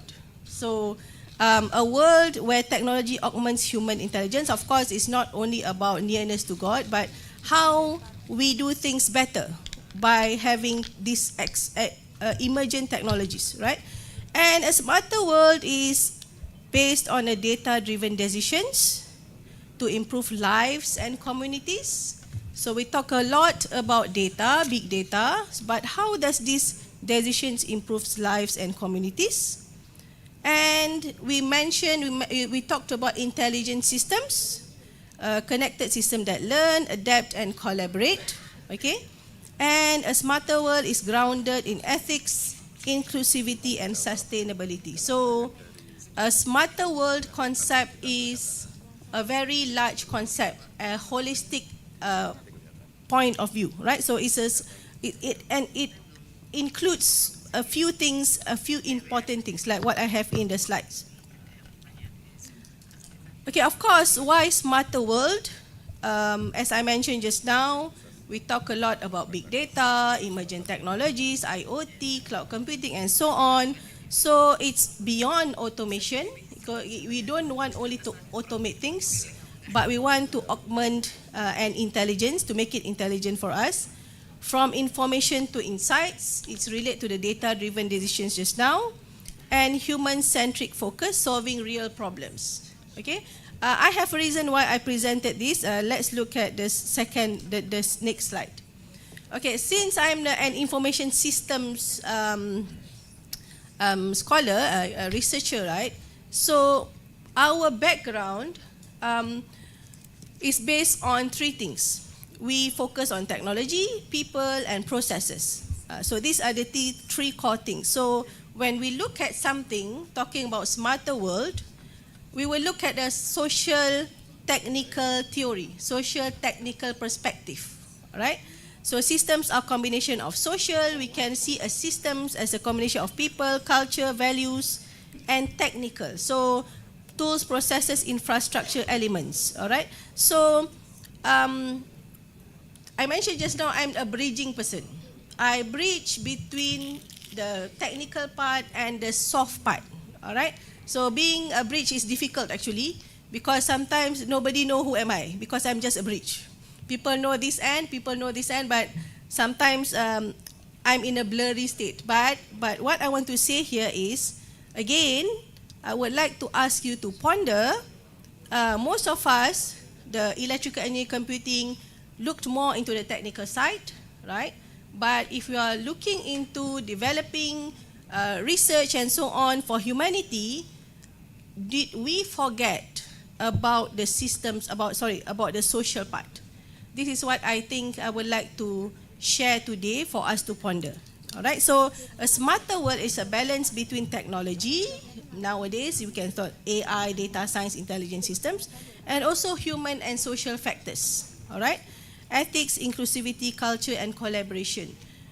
Why am I telling and sharing this with you is, when I was at the business school and the faculty of management, I saw researchers do research in the area of business, but trying to integrate computing theories and so on. But the thing is, they don't understand well about the theories of computer science, IT, and so on. So they are in the management. They want to do something related to cloud computing, IoT, but they don't have the fundamental knowledge of that. Okay? But when I went back to the faculty of computing, of course, we explore, we do research about algorithms and so on. But I found that this study lost the context of the area. Is it done for health? Is it done for learning? Is it done for marketing and so on? So I can't see the blend, which I think if we have this blend together, the research will be more impactful. Okay, again, as a information systems researcher, we see things from a holistic point of view. We see things as a holistic view. We focus on the whole system, not isolated parts. So we see interconnectedness. Everything is linked, people, technology, and environment. We look into feedback loops. What feedback do we get from the systems, the people, and so on? And how do we improve things? Emergence, new outcomes arise from system interaction and individual parts, and we leverage points. Small changes in key areas can produce big impact. So again, we look at a bigger point of view. All right. What again I want to highlight here: building a smarter world for humanity. We need to look it in a very holistic view, and we should involve experts in various areas. So what I want to highlight here is the importance of having a multidisciplinary research. Okay, I have gone through EECSI's list of papers. I'm happy to see that there are mixture of electrical engineering and informatics, and I can see that most of the papers now are in context, not just technically discussing about the area. Okay, so if you look at systems thinking, there are four things that we need to consider: technology, environment, processes, and people. Right. So let's look at what I would like to inform next. All right. So I come from the area of information systems, IT, and informatics. So how do we relate this with intelligent systems and data science? I'm actually reflecting the title that I have given earlier, right? So informatics is the science of information, right? In structure, behavior, and interactions with people, organization, and systems. So this is the core of informatics. And if we look at the definition, it's interdisciplinary. Okay, it can combine computing, data science, cognitive science, organizational models, and so on. And it's domain specific. Is it for healthcare? Is it for informatics? Is it for bioinformatics? All right. So, pondering about these technologies, I took the bachelor degree of information technology, minor in management, back in 1997 at University Malaya. So that time it was the early IT in Malaysia. Okay, not in the US, but it's in Malaysia. Okay, so I can see the movement of IT. Then later on, it moves to informatics, looking into more wider area of IT. And then it's the world of internet and networking, right? And then we come in Industry 4.0, whereby we talk a lot about systems, technology, for example, cloud computing, big data, what else? IoT and so on, right? And then AI and beyond. So looking at this era, looking at this era of technology, in advancement, right? So I asked myself, so is informatics still relevant? Informatics is at the back, right? Now I'm saying that I'm in the sandwich today in this conference. So is informatics still relevant? So I'm also asking the organizers, is informatics still relevant? I'm glad that it's still being discussed. And if informatics is not relevant, maybe EECSI dah tak ada, EECSI dah, EECS saja, I dah tak ada, kan? So I would say here that, let's look at the next slide. All right. Having this technology, industry 4.0 movement, AI and beyond, now we are moving towards agentic AI, right?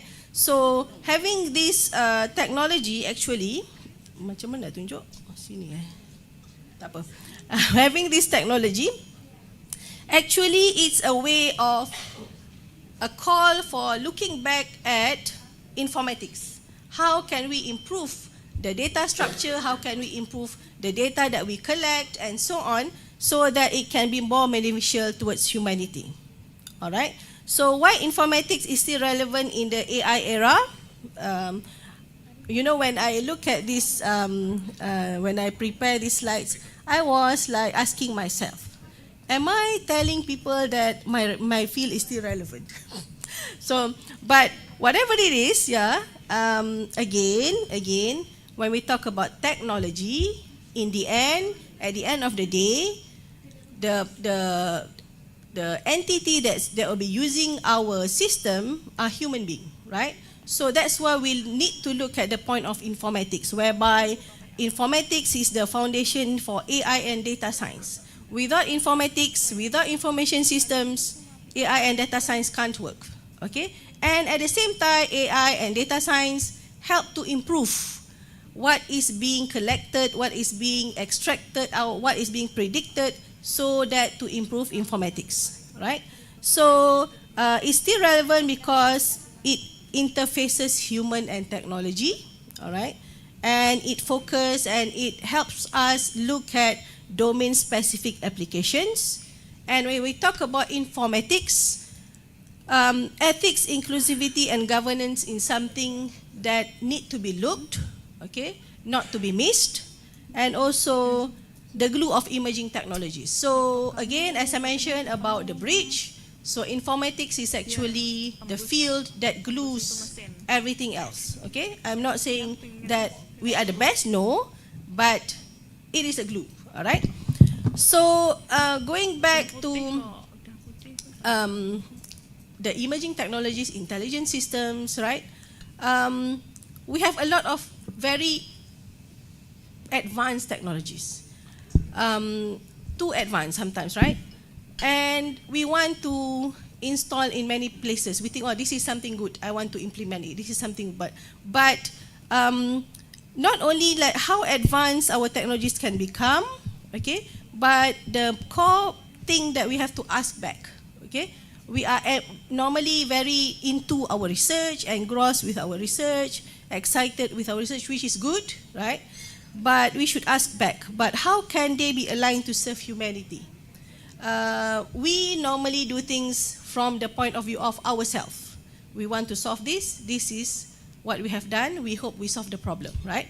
But building a smarter world requires us to move beyond automation, beyond the technicalities towards augmentation, where these intelligent systems, data science, empower humans, do our work, empower humans, okay, to make better decisions, enhance well-being, and create inclusive opportunities for all. I know this is something big. I am a dreamer. I am a visionary. I like to see things in advance. Not so special, but that's me. If you go back and look at that figure just now, the first figure, in Malaysia, I know our community is very creative in using AI tools, right? Buat gambar pasport lah, buat a lot of things. So I just try to explore and look at myself. So I just come up with this figure from Gemini, using Gemini. That's me, like somebody who likes investigation stories. That's me that likes to be like a superhero and like data.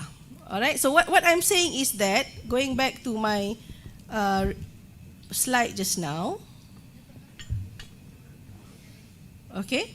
So the important thing that we have to focus is more on the human. Okay, humanities. Okay, this is something that, again, I would like to highlight. If you can still remember, just now I mentioned about multidisciplinary and interdisciplinary. This is my personal observation. Okay, so earlier, scholars, if you look at the field of expertise, for example, Aristotle, of course, I would love to refer to the Muslim scholars, right? Al-Khwarizmi, Al-Razi, Ibn Sina. If you look at the area of research, for example, Al-Khwarizmi is in mathematics, astronomy, and geography, right? And then Ibn Sina on medicine, philosophy, and astronomy. So you can see their areas, multiple areas, multiple areas, and it's interdisciplinary. All right. I think nowadays, if I am doing business and management, and then suddenly I change to something else more technical, probably some people will not be happy. This is my personal feeling. Okay. So what I want to highlight here is, if you look at this figure until the second table, okay, there's a time whereby instead of looking at science in a multidisciplinary way, it changed to a very singular area, singular expertise. So if you look at the statement earlier, scholars look at the golden age, look at various interdisciplinary across fields, medicine, astronomy, mathematics, and so on. But later on, scholars focus more on specialized fields, right? So again, my message here is, we should approach research in a multidisciplinary way. We should work together. This is my my take, right? So just want to share with you a bit about the project that I'm doing with a group of other researchers from UTM. Actually, it's we call it interdisciplinary, transdisciplinary project. This is the case study that I would like to share for those who were in UTM. So probably you can reflect. The terminal Lakin is a bus terminal. Okay, a bus terminal, but it is so unique because it has a wet market. It has everything there. It has facilities like masjid. Previously, there's also facilities like healthcare through Wakaf Anur. It has small businesses selling local products. It has also, for example, companies providing well-being services. All right. So we were approached by the administration, the management of Lakan Central Terminal, to help them upgrade the terminal from grade B+ to grade A+.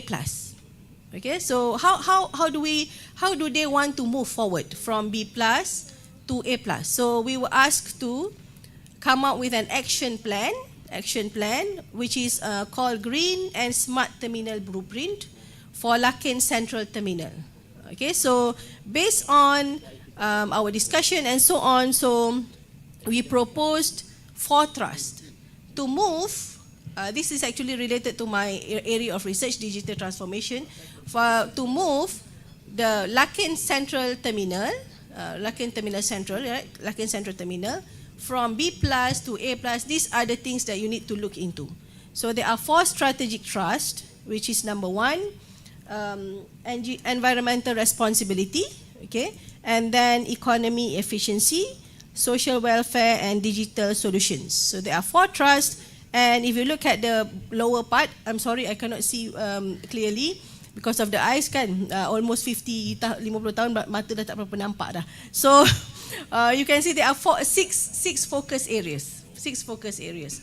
And out of the 6, I am in charge on the focus area 6 to see how smart technologies can help upgrade the terminal. All right.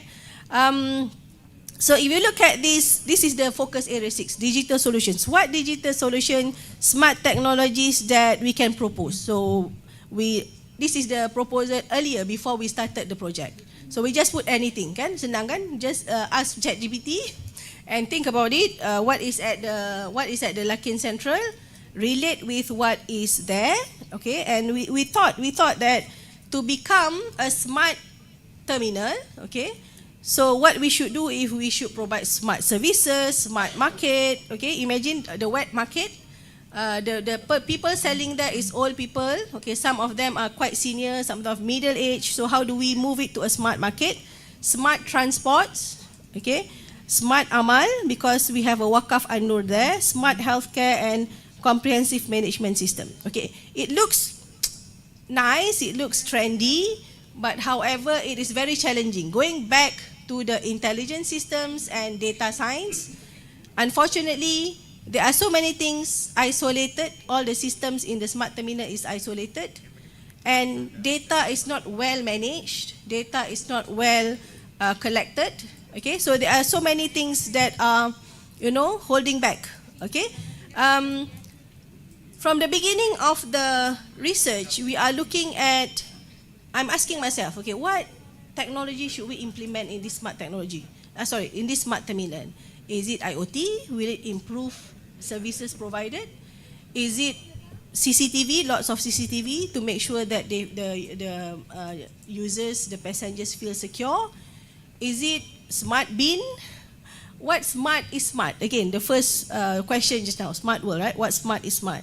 So, but I think I missed a point. Okay, I missed a point earlier when we started the research, whereby actually we should look at the user journey at the terminal. What do terminal users do in the terminal? So, for example, looking at one aspect in general, a passenger will arrive and entry. So what do they do before arrival, okay, and entry, and then how do they navigate in the terminal? Because as I mentioned, it's a very big terminal and with various services, okay, and waiting and services. What do they do during that journey? And boarding and departing in buses. There are many transport there, buses. That buses is for internal, local, domestic, and also to go to other cities, also to go to Singapore, for example. Okay, and there are also Grab, taxis, and so on. Feedback and engagement. So, what I want to mention here is to know what smart technologies is appropriate, what smart technologies are good to be implemented to hopefully help the terminal to become A star or A plus terminal. So we should look at from this point of view, from this angle. Okay, again here, as I mentioned, as somebody from the computer science, IT, information systems, so one of the way to look at this is look at the user personas. Okay, user personas is something not from the computer science, not from the information systems, but it's from the marketing point of view. So this is what I mentioned, to look at something to propose, really propose solutions that will meet human needs, that will serve humanity, is looking at what actually user wants. In the computer science, we call it human-centric computer science, human-centric. So looking at Lakin Central, there are various types of person using that terminal. For example, it can be a university student, the age of 21. Okay, she goes there to find for food maybe, or to go back balik kampung, right?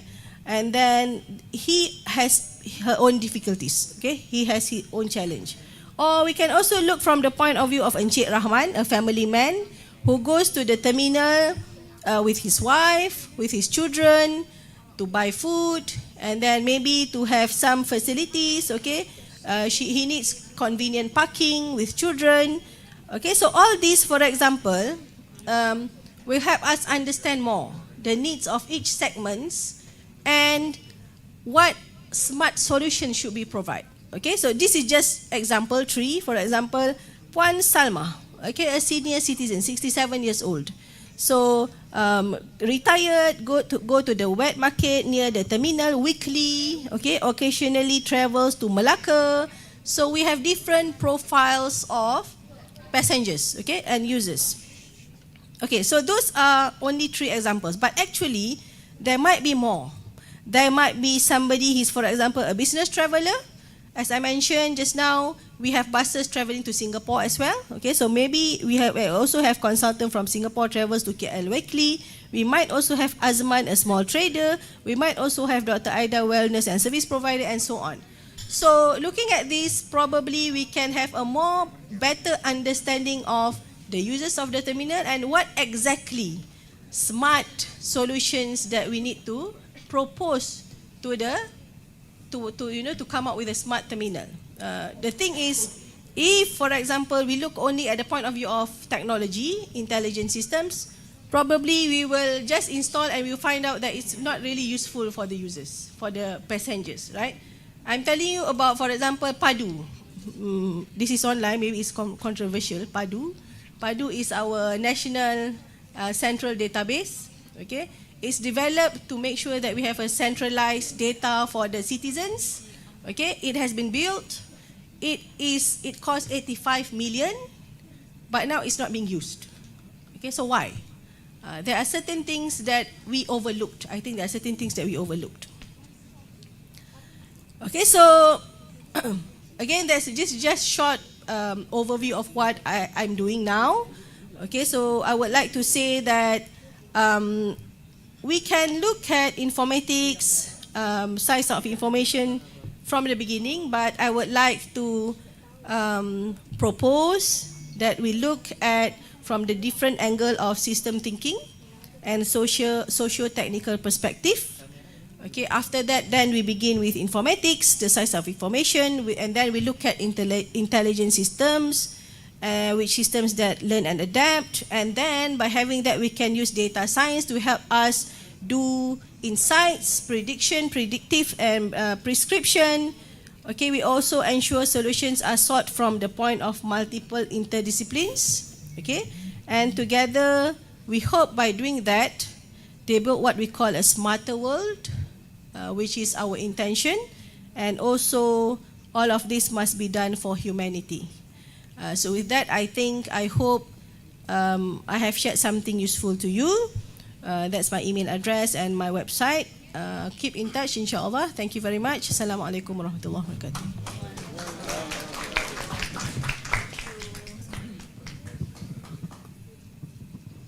Okay, thank you, Professor. Thank you, Associate Professor Dr. Nurmansyah Yahad. Yeah. We can conclude that intelligent system and data science can help close gap in multiple contexts, while empowering an unserved community and contributing to the sustainable development goals. The future of informatics will be shaped by the convergence of AI, quantum, and edge computing, by fostering human-AI collaboration rather than replacement, and by the rise of digital ecosystems that are interoperable and sustainable. Okay, I think it is an interesting presentation. Many of the audience is from Informatics. I think there is many questions from them. Okay. Last but not least, I will introduce the third keynote speaker, Professor Dr. Insinyur Muhammad Hadin, MT. He is a renewed expert on electrical power system stability, electrical machine, high voltage equipment, power quality, industrial electric installation design, and etc. Yeah.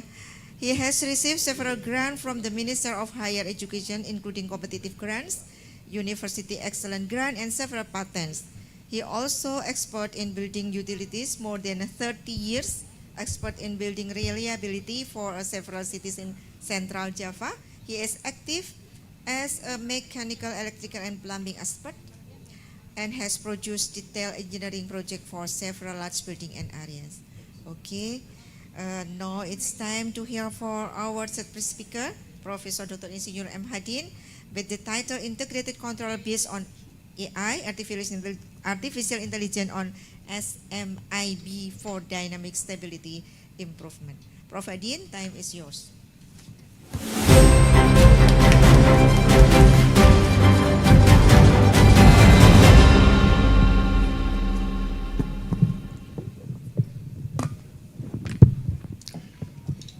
Assalamualaikum warahmatullahi wabarakatuh. Alhamdulillah, syukurillah, binimatillah, la khawla wa la quwata illa billah. Honorable Vice Rector of Student and Brunei, Dr. Marudin, my Dean, Faculty of Industrial Engineering, Dr. Novi Mariana, and all the Vice Dean, FTI Unisula, Dr. Ustanul, and Dr. Agus Hadi Nugroho.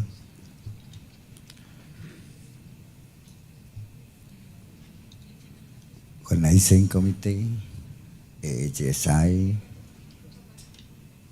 Profesor Tulis Tigno, Profesor Dery Setiawan,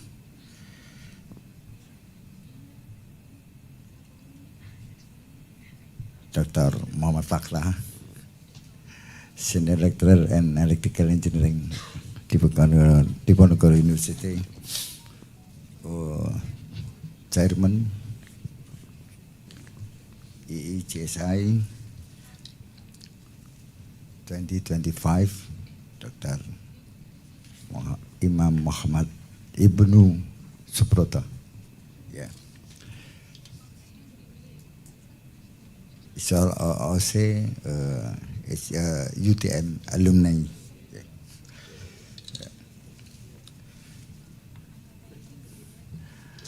Yeah. The speaker, Associate Professor Dr. Utaya Kumar Somya. Yeah. And Associate Professor Dr. Nurmasya Lahat. Lahat. Lahat itu Ustadz Binti ya? Oh. Okay. Lahat. Yeah.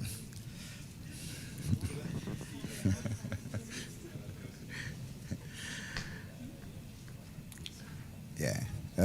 Moderator Prof. Atini, ladies and gentlemen, the participant conference in JSI 2025. Let's just express our gratitude to Allah Subhanahu wa Taala for His blessing and gift. Yeah. May peace and blessing be upon the Prophet Muhammad Sallallahu Alaihi Wasallam. I will present a paper, implementation of AI, the title Integrated Control based on EI, yeah, on SMIB for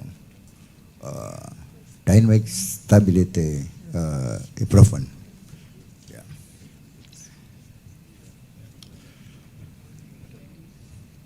Ladies and gentlemen, yeah, this is illustrated schematic of the power system. Yeah, power system consists of power plant, transmission system, distribution, and demand. Yeah, demand is our own consumers. In Indonesian, we use the domestic or non-domestic. Yeah, domestic is residence, building, little building, and non-domestic, large building, stadium, mall, hotel, and so on. We know electrical energy is one of the most widely used form of energy to support the need of human life. Electrical energy is generated from a power plant, and they are interconnected with the load of the bus system.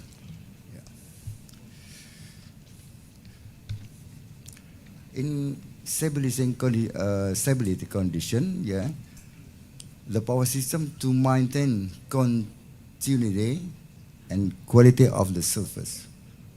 Balance between supply and demand is required. Namely, a balance between generator output and demand. Yeah, demand is fluctuation of load, yeah, electrical load. Stability of the power system is the mean balance between mechanical input power, is equal to prime mover, and generator output,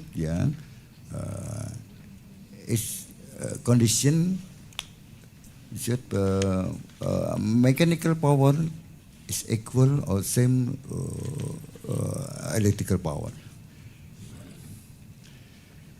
Ladies and gentlemen, the issue of the positive stability focuses on the behavior of the synchronous generator when fluctuation load occur in demand. During normal operation, power equilibrium occurs. Mechanical power is same electrical power. If there is change in the load, the power unbalanced occur. Mechanical power is not same electrical power.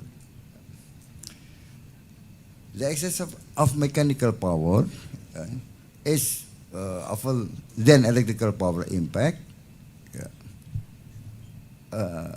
on acceleration of the rotor. Conversely, the decrease of the mechanical power relative to electrical power impact on the deceleration rotor.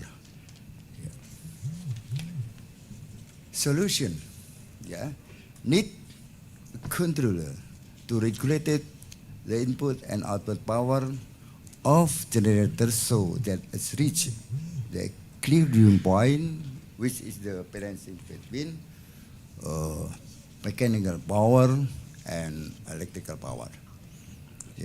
Mechanical power is input and electrical power is input.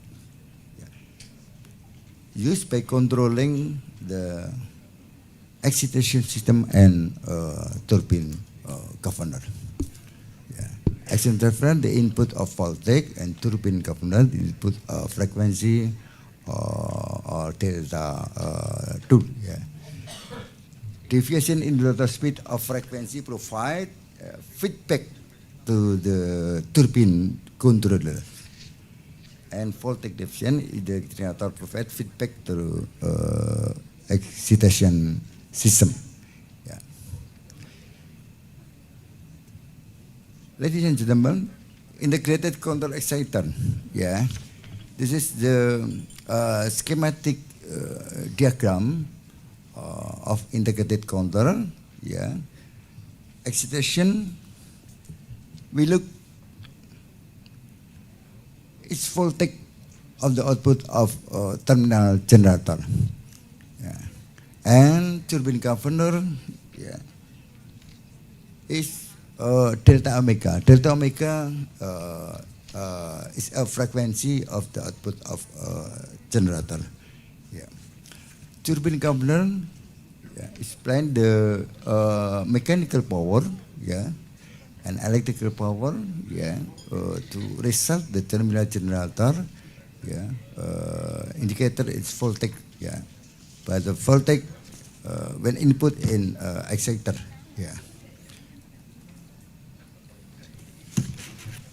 AI is choose in this research using particle swarm optimization. Particle swarm optimization is technique of stochastic optimization based on population birds or swarm, inspired by the behavior of the bird or fish, searching for the food sources. So potential solution now, particles continues to move from the objective function area by following the most of optimal particle. Each particle continues to search for the best solution for the objective function related to the best solution. The value of the fitness is then stored. The value is called P base. When a particle take entire population is its neighborhood topology, the best value activity is called G best.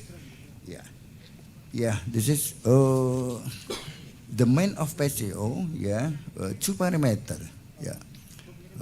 The first position and the second velocity to different point.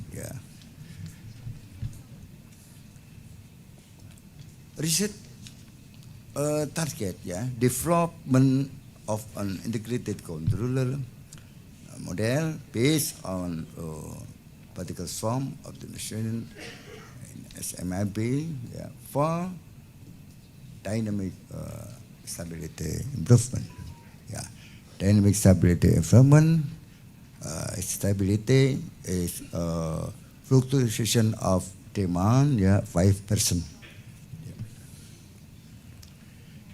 Outcome of research, the first minimum of convergence time to reach steady state condition, and minimum overshoot, torque integration, three gain, automatic voltage regulator, PSS, power system stability, and automatic governor control or EECSI.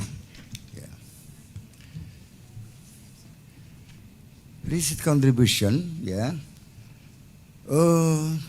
finally, development of integrated control model based on BSO, with three gain, AVR, PSS, and EECSI, for SMAP, that can minimize two overshoots setting time to steady state.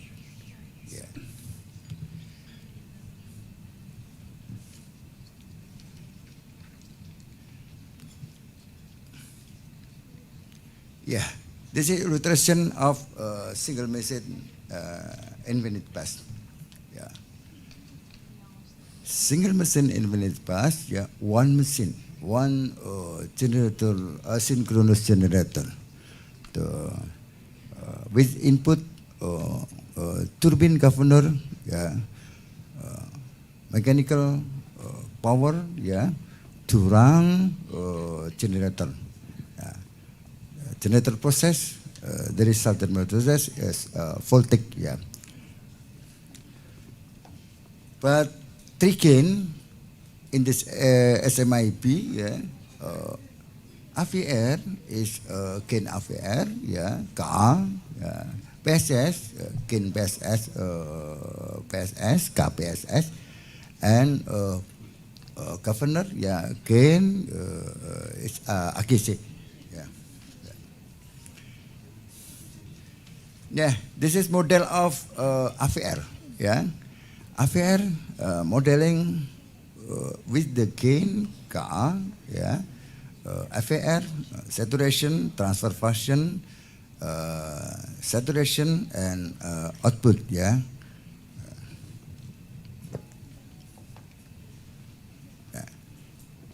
Model of PSS, model of a PSS, input delta omega R, gain ke PSS, was out and lead lag, and output delta VS,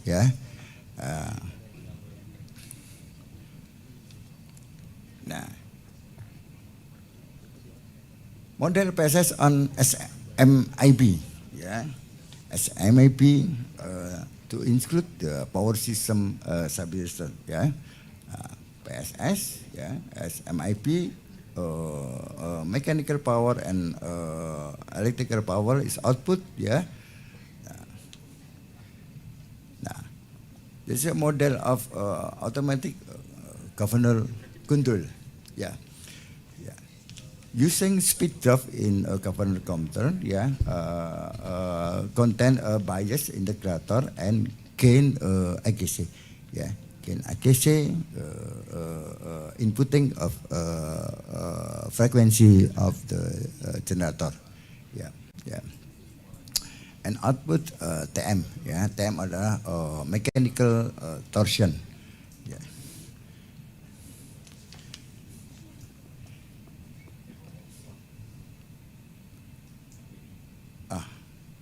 sorry.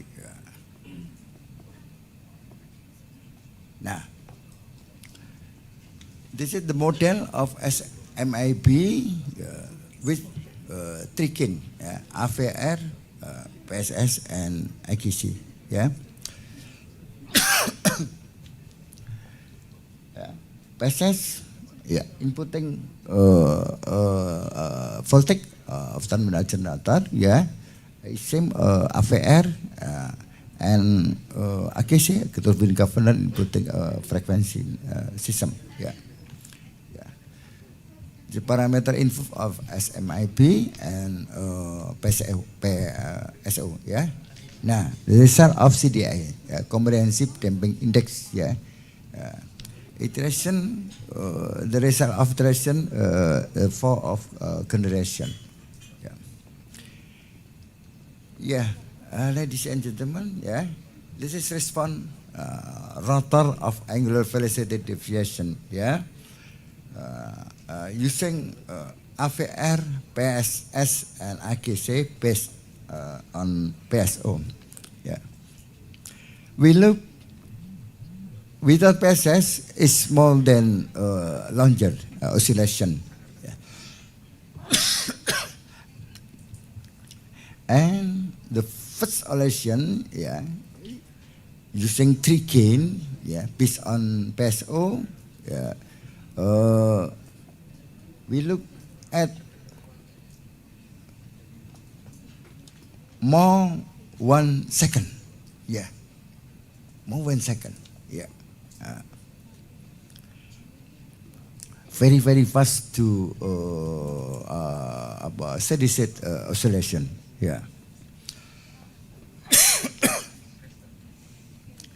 Now, the result of response voltage deviation, using three gain based on PSO, we look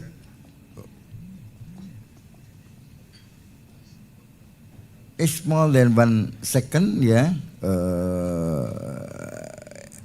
The result is very fast. Between the result sebelumnya.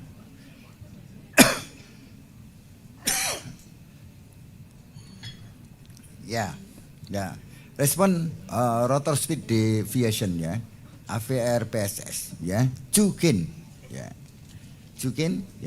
based on PSO,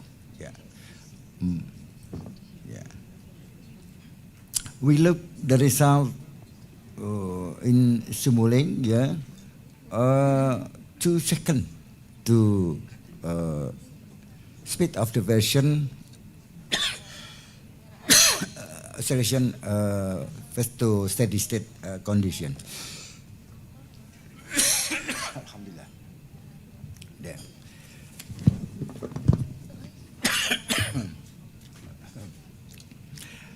There. Thank you, moderator.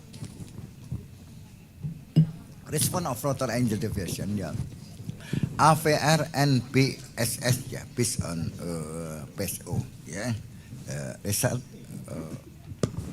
3 seconds, 3 seconds,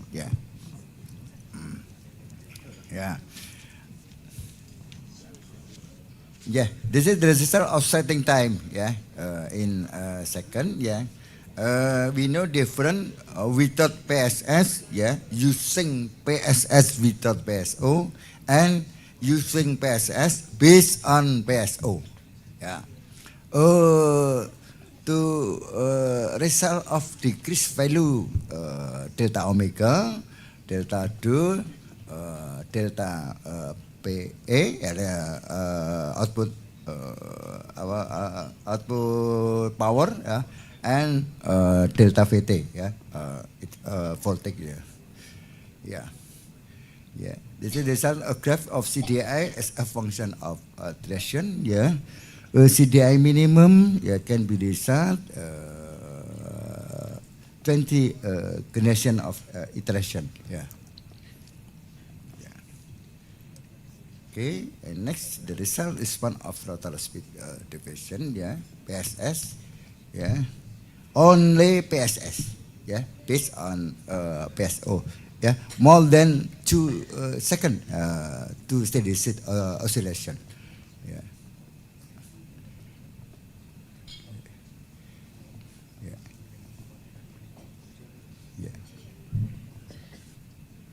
2 seconds, yeah. PSS based on PSO, steady state, yeah. Yeah, ini same, yeah. Okay. Yeah, but the set of overshoot and setting time, yeah. Yeah, without PSS, using PSS based on PSO, yeah. Yeah, we look at PSO, yeah. But to influence the output in using para to integrated controller.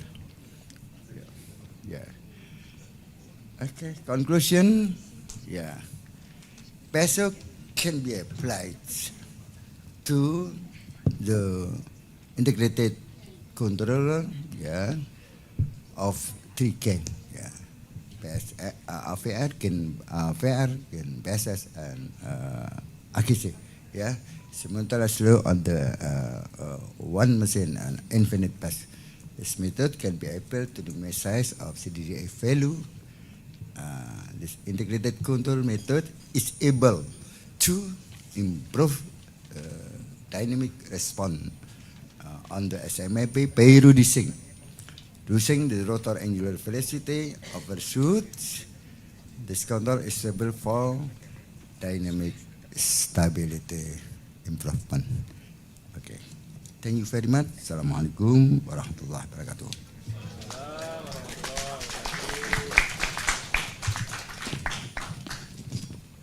Okay, thank you, Prof. Hadin. You are the only man speaker here. All of us as women, yeah. You are the only man speaker here. I think it is an impressive presentation, and the main contribution of research is resulting simultaneously control based on PSO of gain AVR, PSS, and AGC in MSIB to improve the dynamic stability of electrical power system with a minimum target. It can minimize overshoot quickly to achieve convergent condition and minimize error steady state. Okay. Okay, all right. I think now we will move to question and answer session. If audience want to ask a question, please raise your hand, and please also state your name and affiliation before asking your question, and to whom was the question addressed. Yeah. Okay, let's start with 3 questions. Maybe from this audience, from offline audience, or from Zoom audience. It can from Zoom audience too, ya. Pak Dr. Imam, Pak Fakta, ya. It is can be from Zoom audience. Okay, let's start with 3 questions first. Please raise your hand if there is any question. Okay. From, okay, please tell me your name. Okay, thank you, Miss. Assalamualaikum warahmatullahi wabarakatuh. Waalaikumsalam. My name is Lang Prasakti Gani.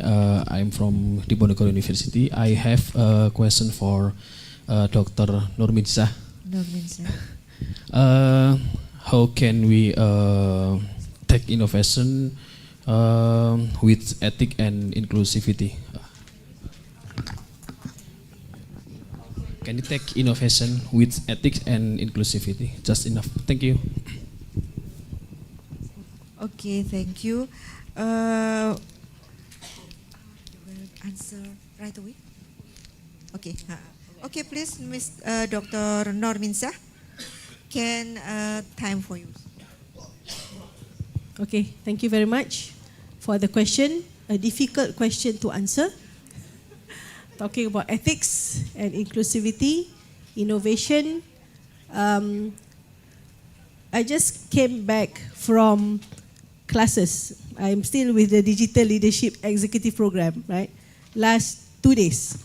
One of the modules that we have to take is about ethics. All right, and one difficult thing is when we talk about ethics, there's no, well, it's difficult for us to decide whether it's A or B sometimes, right? So, and when we go back to innovation, you innovate for a certain purpose, right? You innovate for a certain purpose. And for that purpose, as an innovator, we need to have certain values, right? We need to have certain values. So if you ask me, how do we innovate with ethics and inclusivity, it goes back to yourself. It goes back to ourselves. How do we approach innovation? And again, I think from our point of view as Muslims, we will look at values first, right? I hope by that it will help us in innovating things with ethics, innovating things with values, right? I hope that answers your question. As I mentioned, it's a bit tricky question, but I think we can discuss further later. Okay, thank you, Dr. Nonminsah. Is there any other question? Please, Dr. Arif.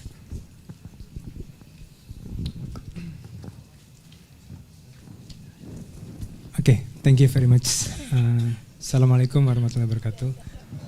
Very good afternoon to all. I have two questions. One question for Prof. Somia, yeah, and the second question to Dr. Min. Inshallah. Okay, the first question, yeah, very interesting about the research of Pongamia oil, yeah. Minyak jarak, kalau Indonesia minyak jarak. Yeah, in Indonesia is jarak oil. Yeah. Okay. I have information from some of friend in Tenaga Nasional Berhad, Malaysia. The Tenaga Nasional Berhad has been applied, yeah, for the ester oil in some trafo, yeah, transformer. So it is interesting how the research in your country is conducted, yeah, and then from the first, yeah, production from Pongamia oil, yeah, till usage to analyze for fault monitoring, yeah, until apply in the data is applied into AI algorithm. Yeah, this is the first question for Dr. Somia. The second question to Dr. Min, yeah, is very interesting about the social technology.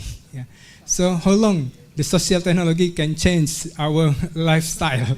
Yeah, is it 1 year or 5 years, or because in China is humanoid robot has been deployed for traffic solution, traffic jam solution.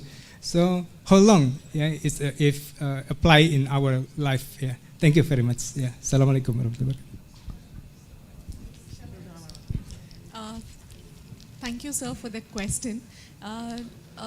Some 4 months back, I visited Unit 10, and they are doing good research with the forensics of transformer and cables, insulation of cables.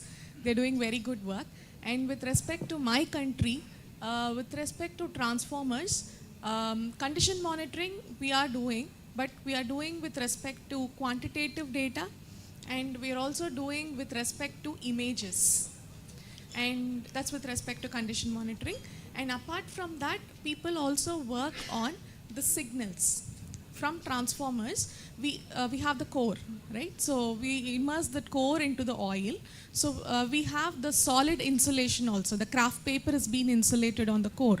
So solid insulation is also being studied, and any fault with the craft paper is also studied. And along with that, people also study for the signals, noise signals out of the transformers. And another area where people study is on the rheological behavior of the transformers. So with respect to transformers and high voltage, it is keep on evolving.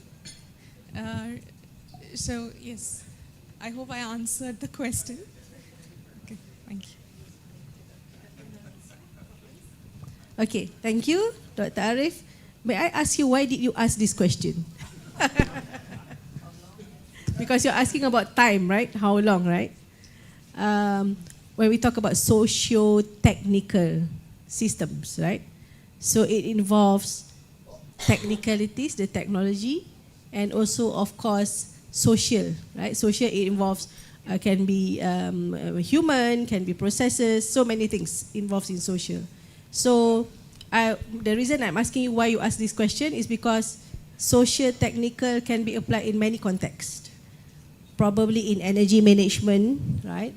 In logistics management, in and anything, right? Everything, right? So if you ask me how long, I don't have the exact answer, but it really depends on the context. Again, going back to informatics, it's very context-based. Again and again, as I stress a lot of time today, we need interdisciplinary work, right? So we hope that by having, people from different expertise coming in, we hope that the duration will be shorter, right? But what I want to highlight here is the way we look at things in this world when we're doing research. Right? We cannot only look at the technicalities of systems, of things, but we need to look at both parts, social and technical. So this is actually one of the main fundamental concepts that is being stressed again and again in the information systems area. Okay, Pak Arif, I'm sorry if I'm not answering your question, but that's my answer. Thank you. Okay. Hopefully it satisfy and answer your question, Pak Arif. Yeah. And then there is a question from Zoom. Okay, please. There is an answer again from the offline side. Okay, my name is Andika. I'm from UGM, and then I will ask about smart world for Dr. Nurminsyah. Okay. So my question is the big company that has agentic AI, it will be get a key for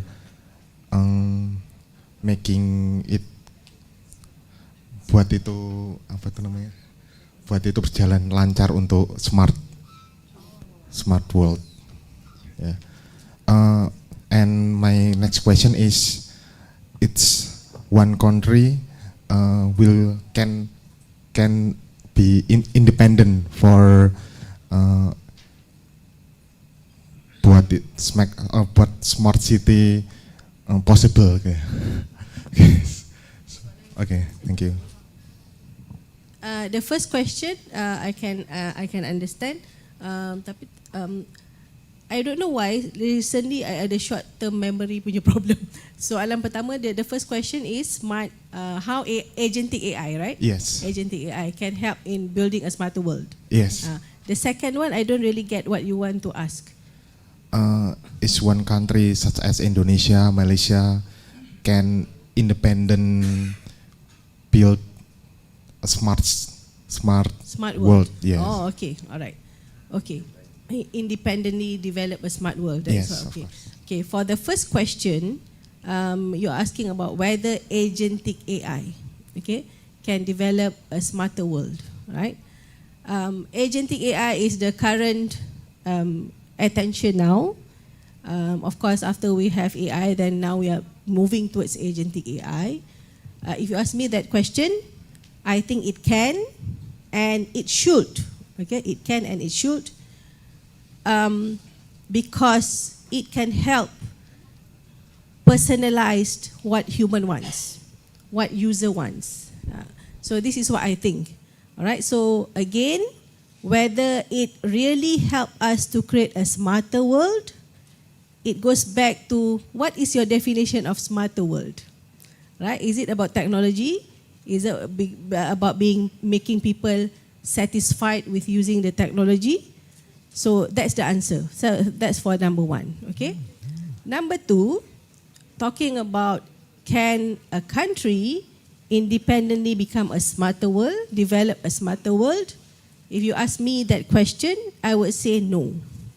Because nowadays we live with no border, right? It's borderless. So you cannot develop a smarter world only for your country, but not applicable for other countries outside. So I think when you want to develop a smarter world, it's not only limited for your country, but you have to think more than that. Okay, that's my answer. Thank you. Thank you, it's enough. And then because from the online set there is no question maybe. I think it is the question from the Zoom. Yes. Okay. Okay. There is question for Professor Somia. Keynote, first keynote. You can see it. Okay. In Indonesia, the distribution transformer made from copper and aluminum winding. Have you investigated the use of your oil research to those two type winding oil? It is possible to prolong the lifetime of distribution transformer, especially made from aluminum winding, by using your oil transformer. Okay. Thanks for this question, but this condition monitoring doesn't restrict to the winding. It has been restricted to the composition of gases. We didn't work on the windings. And for the second question, the corrosion and heat are severe in coastal area. How to improve the effectiveness of your oil as insulation and cooling material for power transformer? Yes, the oil out of 2G and 3G has been made to be in par with the mineral oil. So with respect to corrosion, oil doesn't go with the corrosion, maybe with the windings. And the third, can I go with the third? Have explained.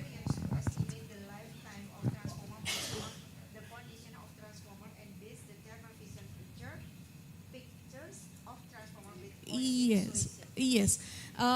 This study, what has been discussed today is with the quantitative data, and with the thermal images we are working on, and we have published one research article wherein we have studied the condition monitoring of a grid-connected solar PV system based on the faults of that system, and the thermal images have been taken and AI has been deployed to do the condition monitoring of the grid-connected PV system.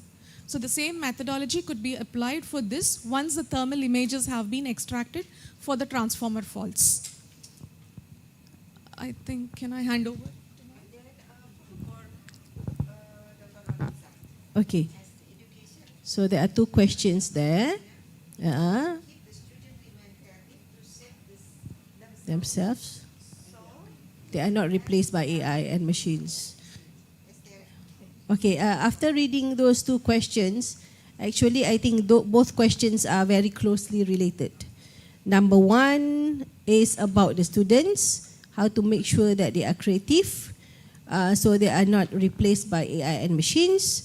And number two is about the teachers, ourselves, right? How to keep updated in teaching regarding the intense and fast development of AI in many sectors. Okay, these two are actually closely related.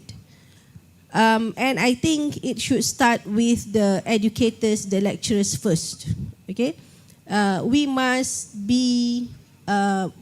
face the fact that nowadays it's a different world of higher education. We cannot expect to go to lecture rooms, deliver our lectures.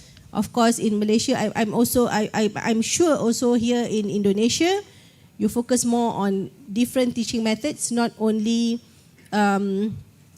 giving lectures. Is Dr. Komar here? Okay, so I have explored with Dr. Komar on problem-based learning using technology. Yeah, Dr. Komar, I just want to say something about him. I tell my students a lot about him, especially about having a very short viva voce session, a record among my students, just to say something about him.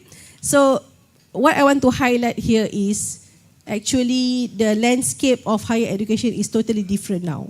And our potential students need a different offering, different type of services. If previously we provide conventional type of study, now, for example, they want open distance learning, totally online classes. Do we have that in Indonesia, totally online? Ada tak di sini? Totally online.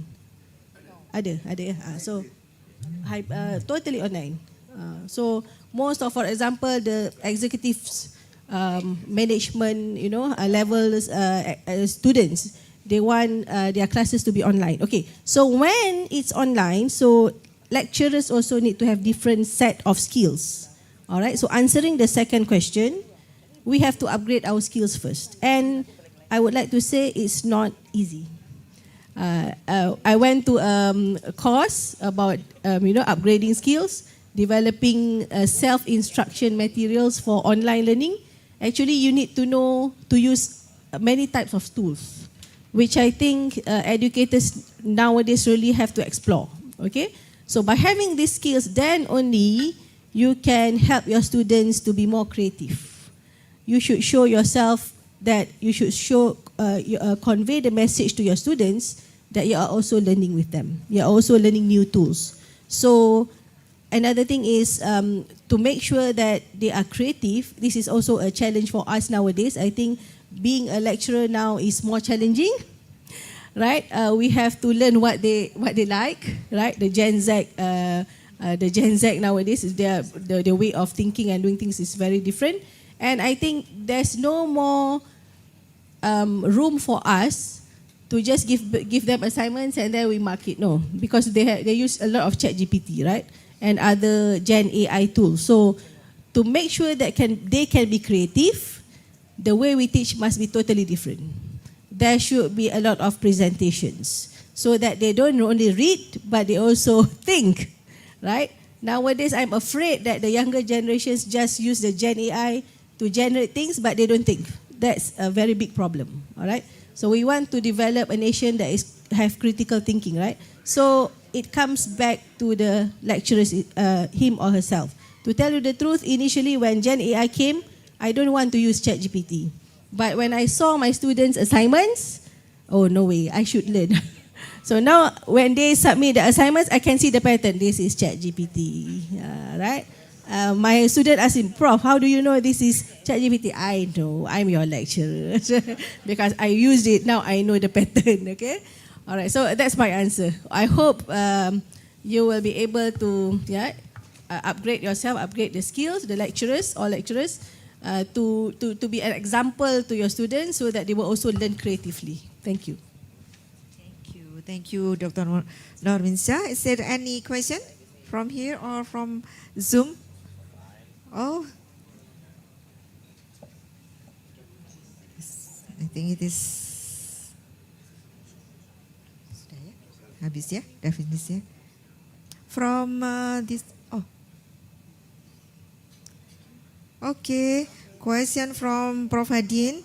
If there is no question from Prof. Hadin, I will ask to you. But this, the most difficult thing in modeling for stability is finding the exact transfer function of AVR, PSS, governor from the actual machine on power plant, especially for the old machine which has no supporting data from the manufacturer. Most of the generator and its accessories in Indonesia have similar condition with not well documented data. Is there any tips and best practices to overcome these challenges in making stability analysis of the actual system? And then the second question, in the massive implementation of PV grid system nowadays, where there is a trend for rotating inertia become smaller or less in the system, similar cases are found mostly in microgrid in many islands in Indonesia.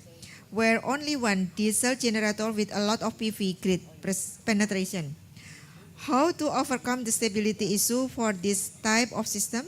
What is the best practical recommendation to improve the inertia of system? Please, Prof. Hadi. Okay. And now the PV system, yeah, to build floating PV. Floating PV to build in a hydropower plant. Yeah. And the PV ground, yeah, usually a small or little capacity. Yeah. And the low capacity, yeah, we look the Chirata. Chirata floating PV, yeah. Capacity 200 megawatt. 200 megawatt. Yeah. Usually build the PV, yeah. Why build the PV in hydropower plant? In reservoir. Yeah. During intensity of solar reduce, yeah, the problem of frequency is occur. Frequency, yeah, frequency occur, yeah, to influence the stability of the bus. Yeah, yeah. Solution: hydropower plant, yeah, to make the increase of EECSI, automatic governor control, yeah, to rotation more than normally, yeah, to impact the synchronous of frequency bus and frequency system PV, yeah, it's same, yeah, yeah. If frequency is not same, well, it's fatal, yeah, it's not recommended. The problem of PV to build to solution, yeah, to build in reservoir of hydro power plant. Okay, yeah. I plan the 60 island in Batam. Batam in reservoir Wado Sambesi, yeah, capacity of floating PV, yeah, 300 megawatt, yeah. If finished to boil, yeah, Indonesia export electrical energy in Singapore, yeah, using seagable, yeah, used to voltaic 150 kilowatt, yeah, Sambesi reservoir, yeah, power plant, yeah, to maintain the PV, yeah, yeah. Jadi the PV, yeah, built in hydropower plant to combine different of frequency PV, yeah, and the frequency of bus system or grid. Thank you. Okay, thank you. Hopefully it is can satisfy and answer the question from Zoom set, yeah. Oh, okay, there is still any answer, please. Yes, what is your name and what is your affiliation? Hello, good morning.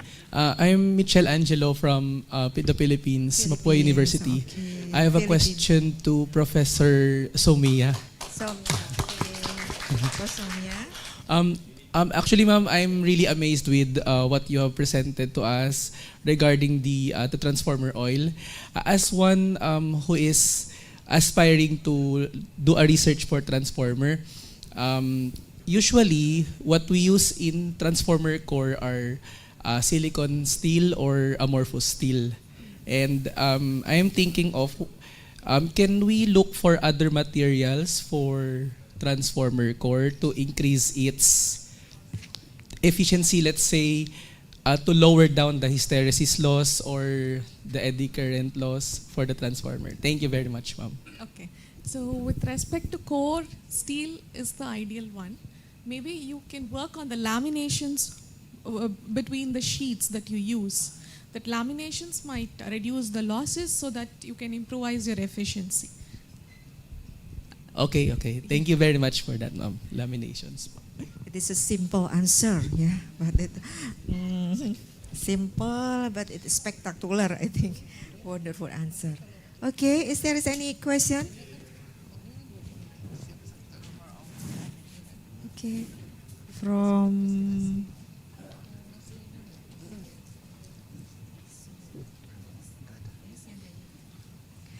okay, I think it is enough, yeah, the question. And before we close this section, let us give a main point from our speaker. From Associate Professor Dr. Utaya Kumar Somia, said with us that predictive maintenance plays a crucial role in increasing transformer lifetime. And DGA is the primary fault diagnostic tool. From Associate Professor Dr. Normin Shah Iahat, we must commit to building transparent and ethical intelligence system, fostering data literacy across society, and innovating not only for efficiency but also for inclusivity and equity.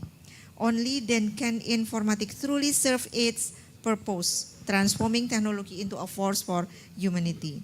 And Prof. Hadin explained us about PSO-based simultaneous control to increase the dynamic stability of electric power system with minimal target.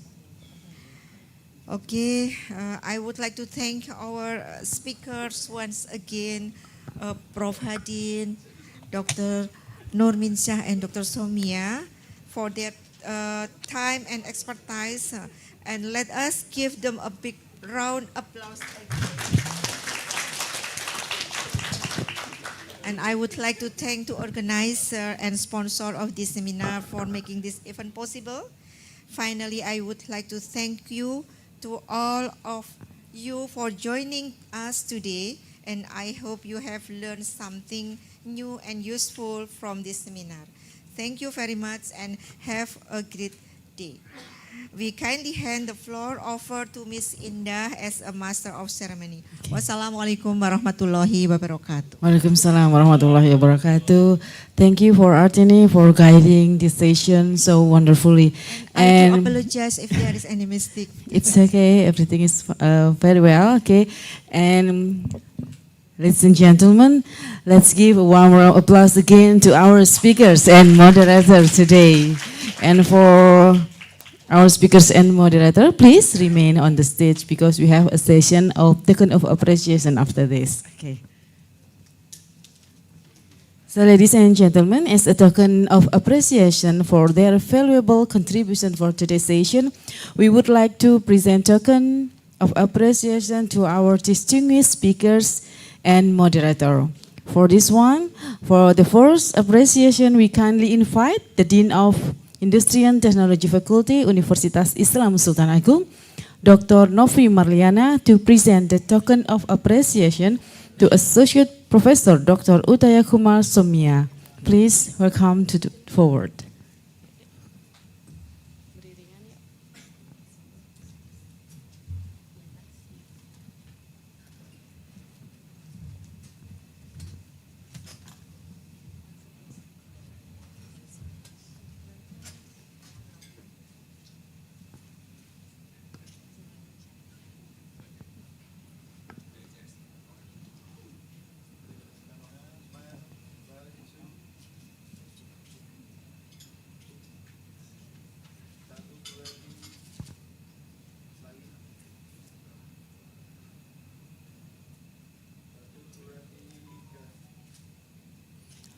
also a certificate for being a great speakers in the session.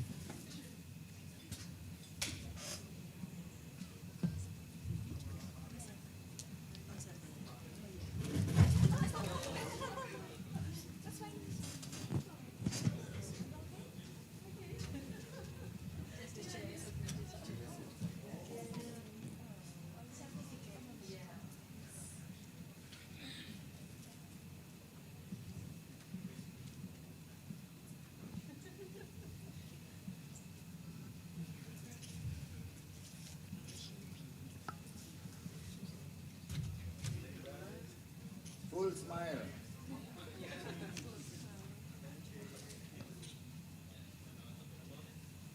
Kakak berarti ya.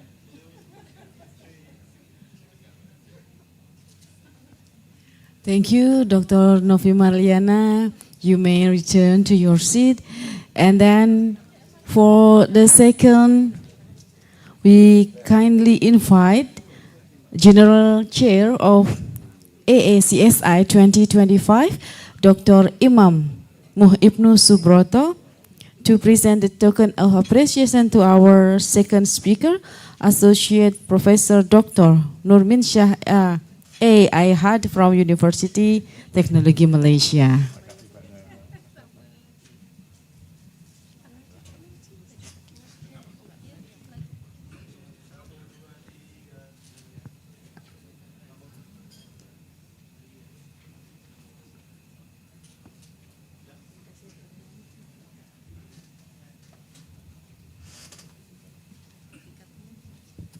And also a certificate as speakers.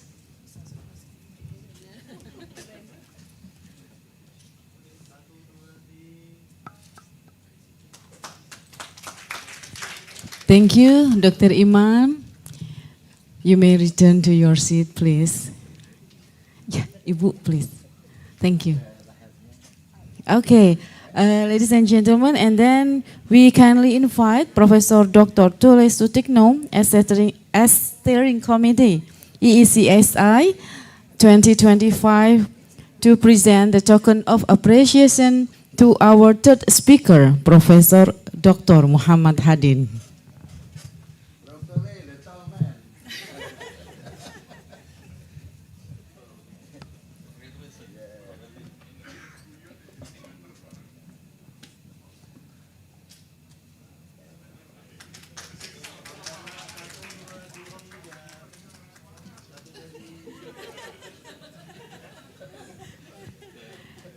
Yeah, and also certificate as the speakers in EECSI 2025.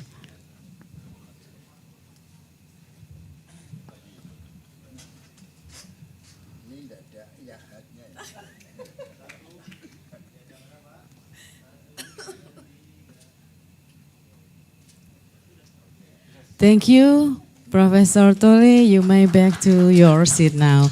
And then the last, we kindly invite Professor Dr. Deris Tiawan as steering committee of EECSI 2025 to present token of appreciation to our moderator, Professor Dr. Sri Artini Dwi Prasetyawati, please.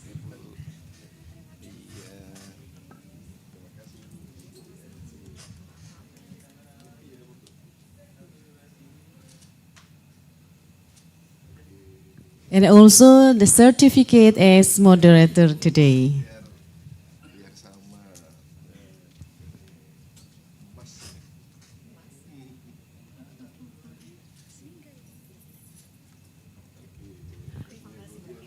Thank you, Prof. Deris, and you may return to your seat.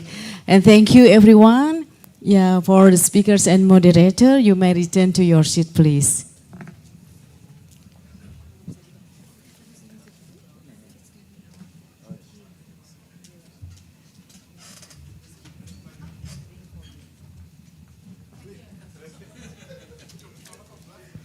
Okay, ladies and gentlemen, please give them a warm round of applause.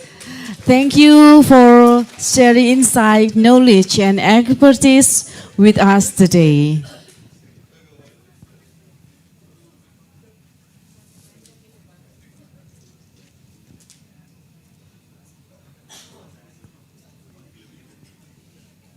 Ladies and gentlemen, we will now take a break for lunch and do our prayer, and the conference will resume at 1 p.m. for the parallel session. And please be informed that the parallel session will take place on the first floor.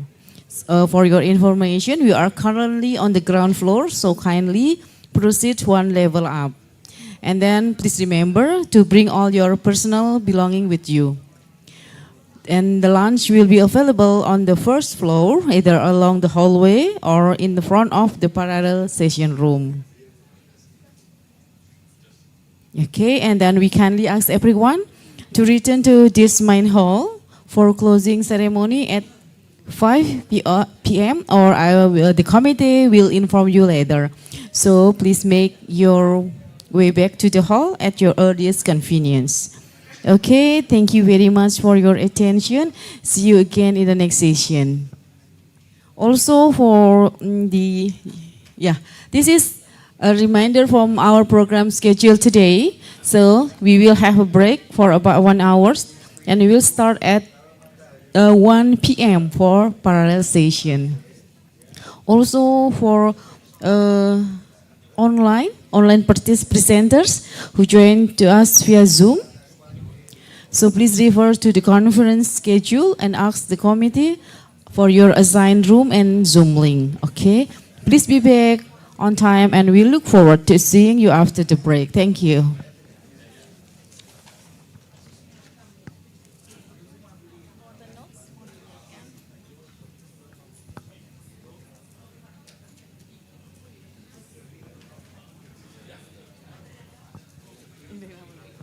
Yeah, for our online presenters, once again, would like to remind you the important notes for online presenters via Zoom.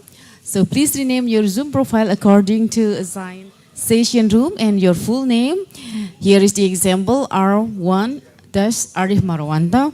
And then for Zoom background, all presenters are required to use the official EECSI 2025 Zoom background. So you can download it from message room in Zoom or from aecsi.org website. Thank you.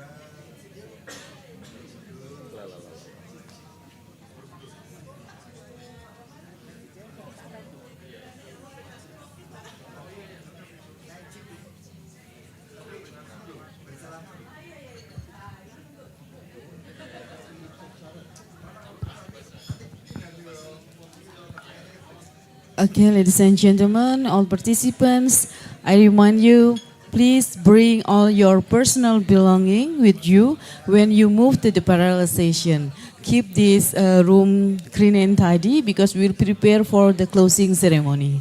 Thank you.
Your lunch at the first floor, so you may go one level up to have your meal. Thank you.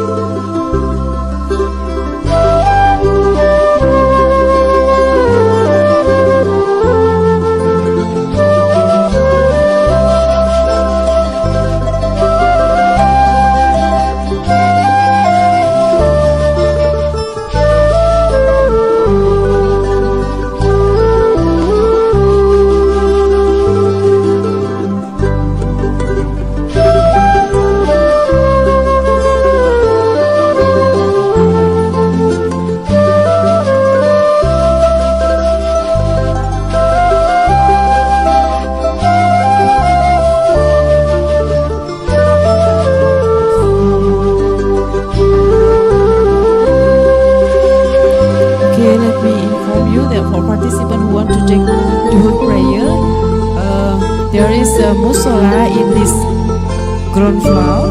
You can find it in front of the lift or next to the restroom. Thank you.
Nelpon Tan Jiwi ya?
is yours. You will be given 15 minutes. I hope the presentation will finish at around 10 minutes. Then we will have discussion. Okay, the time is yours, Mr. President.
ya. Nanti diajak ngobrol.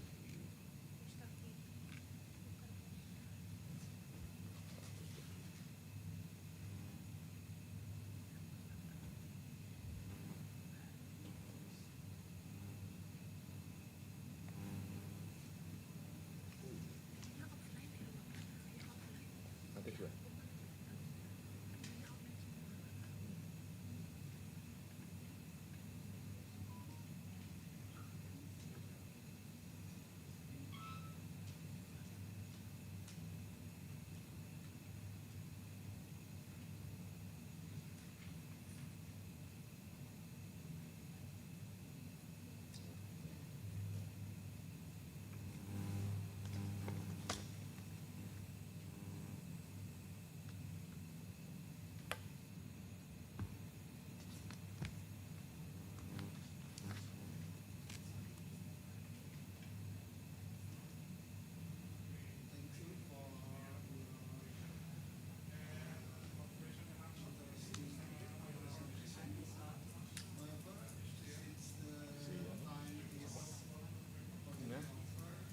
Sudah semester berapa ini? Oh, sudah selesai. Tinggal anu ya. Tambah pengalaman.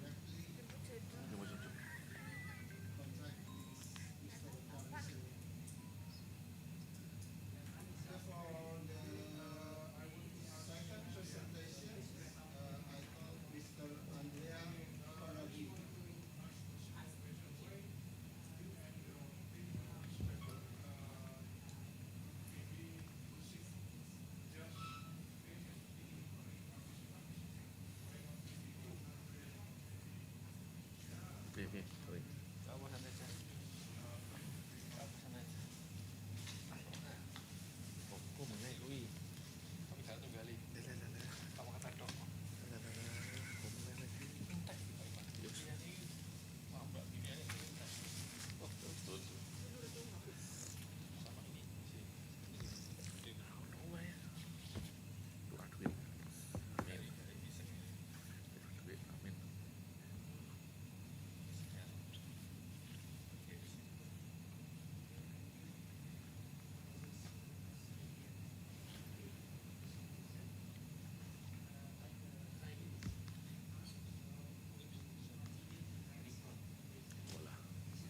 Iki apa anu?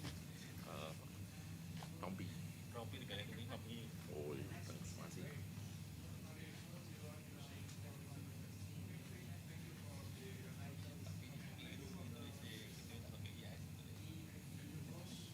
Tahu.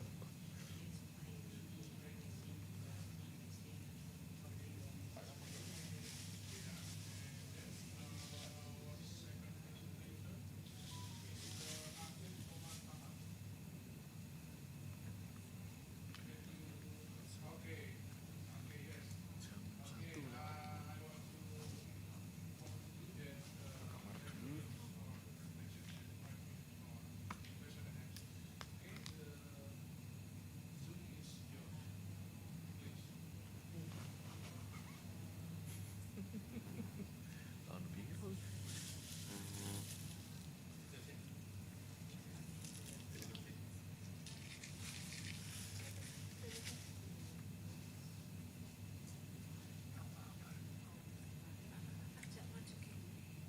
Yo, tungake. Ya syukur lah. Tungake godane iki ora akeh. Godane.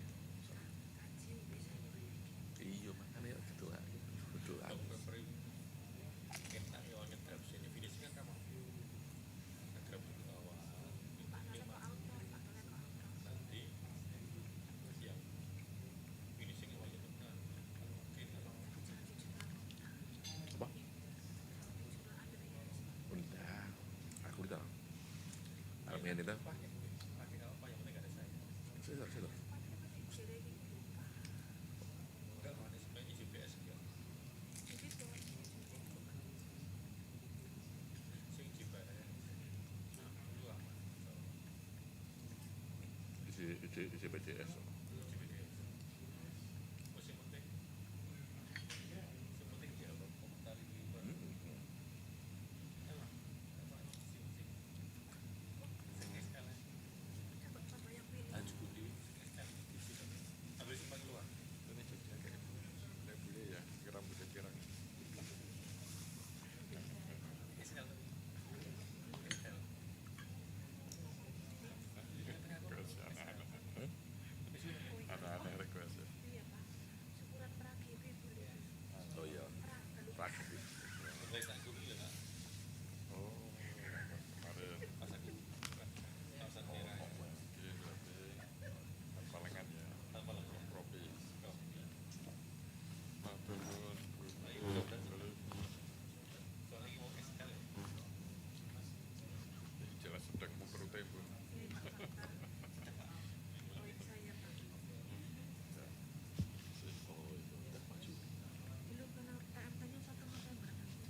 Aku harus sholat sih. Iya, ini muridnya online.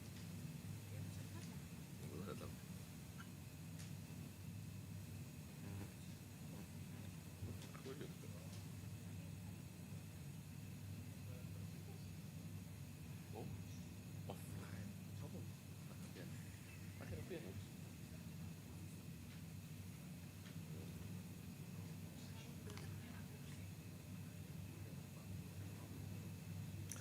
Bayu ya Pak dengan selesai. Maksud saya ya Bu, sudah lebih-lebih.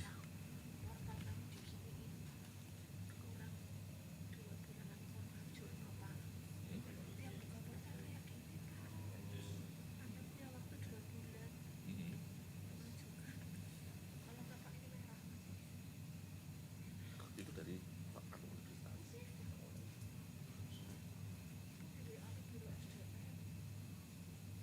Capek. Capek lah, ya capek.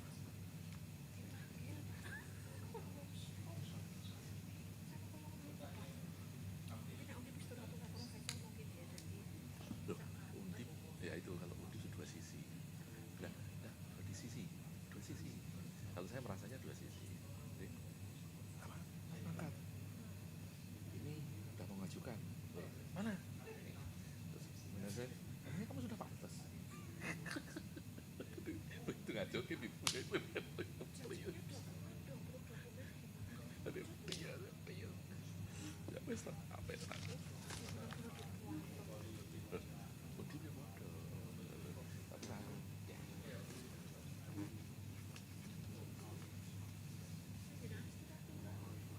Nah, itu orang Bayu wis turah-turah. Bayu malah belum LK. Belum. Tapi kan macam Bayu dia. Ini lebih LK ya. Gitu. Padahal itu macamnya Bayu. Tapi di atas ada udah di atas saya. Berkasnya Austria dilajikan 3 tahun. Oh, Austria. Oh iya. Dia takut kalau kita nggak tahu Austria, jadi kenalkannya Itali. Tanya Italinya mana sama boleh. Austria near to Itali. Oh, nanti kalau salah namanya siapa? Oh ya. Yang sedang presentasi di room 9 itu studentnya. Jadi dia mau melihat presentasi. Oh mantap. Walah. Ini aja habis. Sini dia kan baru nungguin presentasinya tadi pas presentasi mahasiswanya. Walah, biasa.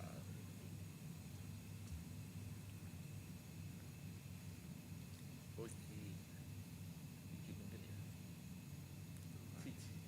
Iki Ya. betul. Iki betul. Ya. Kita mau ambil tulis. Iki dah. Ini mau saya disuruh dia Pak. Ini room 9 ya. Enggak tahu berapa. Oh, di room kan nanti. Ya, nanti deh. Ini ada satu yang saya tadi baca sempat ini apa namanya Itali, dari Itali. Tapi nggak tahu apa ini, saya nggak tahu. Mau kelihatannya mahasiswa itu ya Amirul Islam. Oh, ada nggak? Kita nggak ketek di sini. Ketek di sini. Apa itu? Nggak ada daftar ini. Jadi nggak dapat Pak. Guru ya? Penulis itu. Oh. Nggak, tapi sudah masuk. Hanya saya nggak dapat bahwa saya di offline. Saya nggak lihat namanya di sini. Tidak online dia. Oh online. Mahasiswanya online. Oh gitu. Room 9 kan online. Ya. Jadi pengen tahu.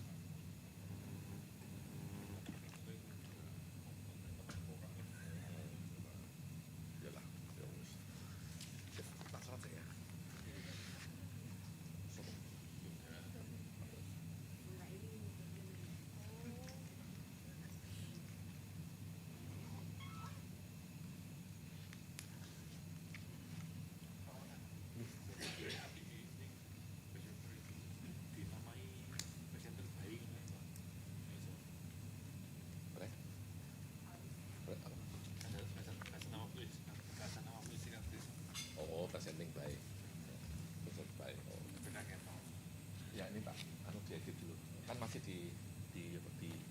dibikin piagamnya dulu. Nanti kalian dapat ininya, dapat listnya. Nanti kalian tinggal baca aja. Oh, itu saya sudah. Nanti saya pisah dulu. Tak pisah dulu yang hadir sama yang tidak hadir.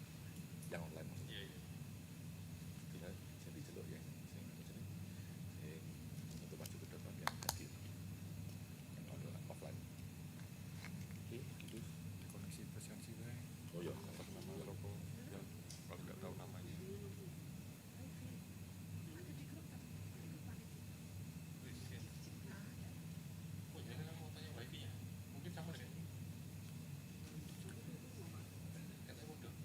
Iya, aku udah login ini wifi yang setahun yang lalu. Aku handphone karo laptop orang ganti login. Otomatis koneksi.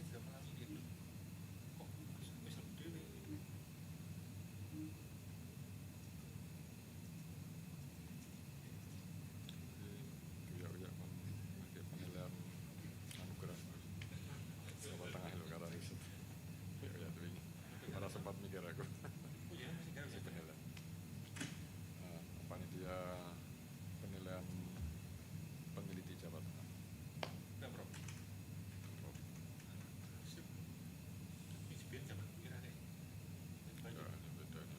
Dari Brida Jateng. Aku panitia seminar profesor aku tok. Aku masuk karena ngasih data cinta.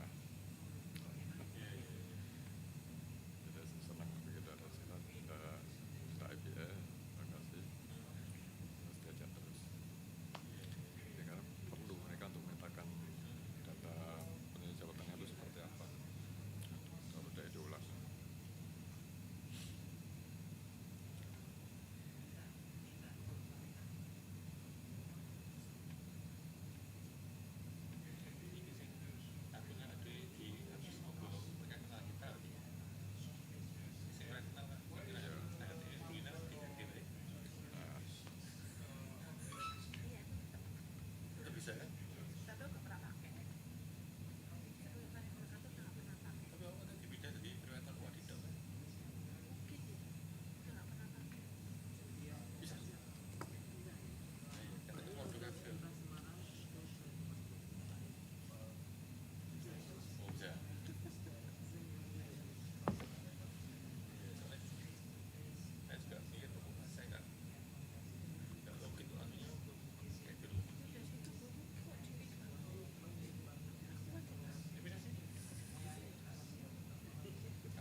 Bisa ya,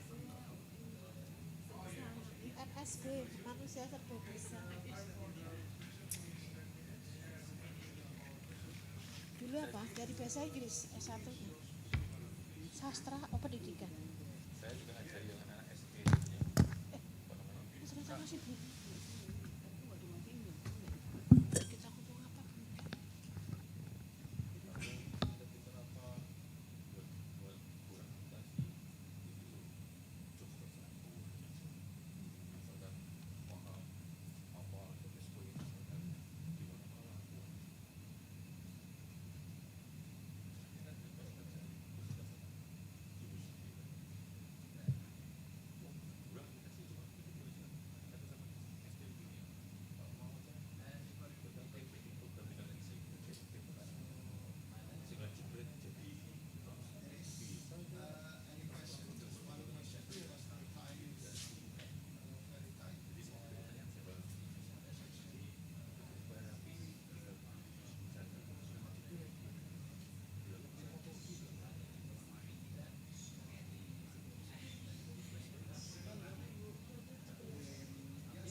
ya, Mbak?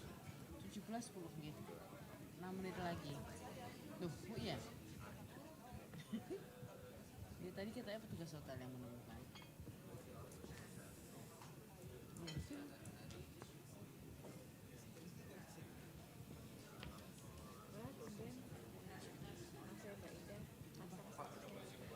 Oh iya, Pak Cah.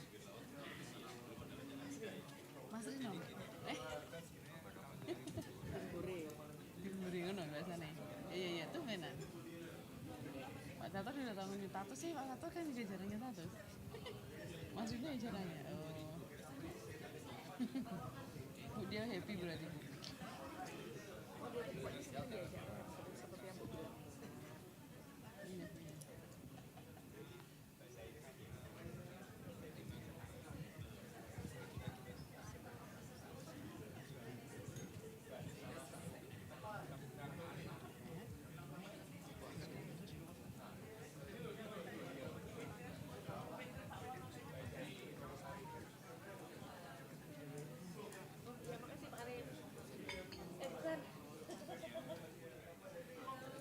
Iya.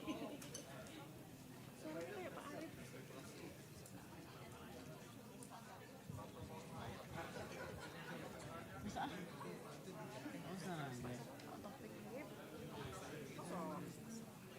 Saya ulangnya malas-malas gitu suaranya ya. Suaranya malas-malas.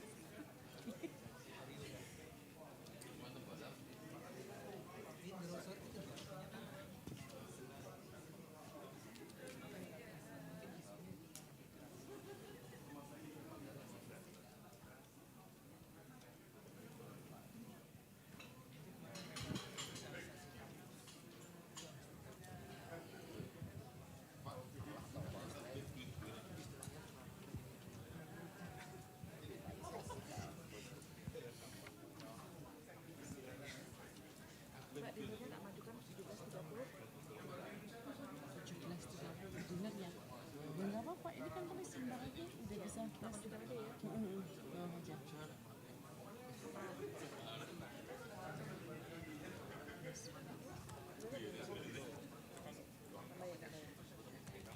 Seharusnya ada 8. Urutannya ini Pak, urutannya ini. Urutannya urutan aja. Ya. Aku urutnya sesuai dengan daftarnya Pak. Aku urutnya sudah akan cari urutannya akan dibacakan.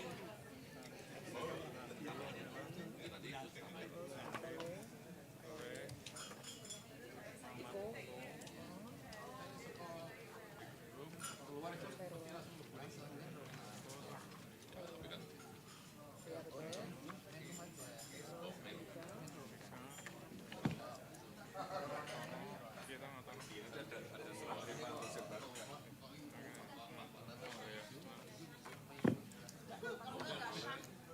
Kembalikan Kak.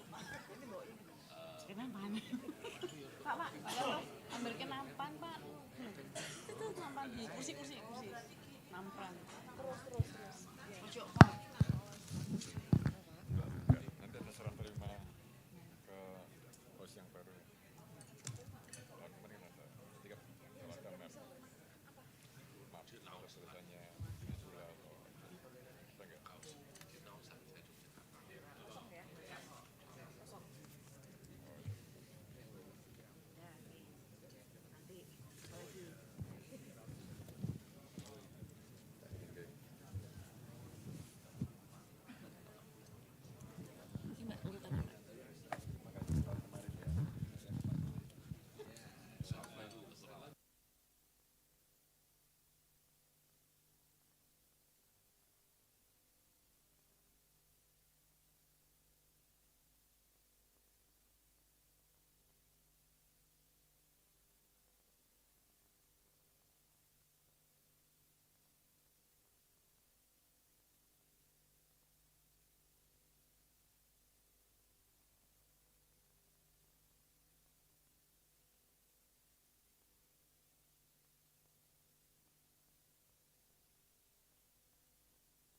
Okay, everyone. So for our online participants, we invite everyone to return to the main Zoom room for the closing session for the 12th International EECSI Conference.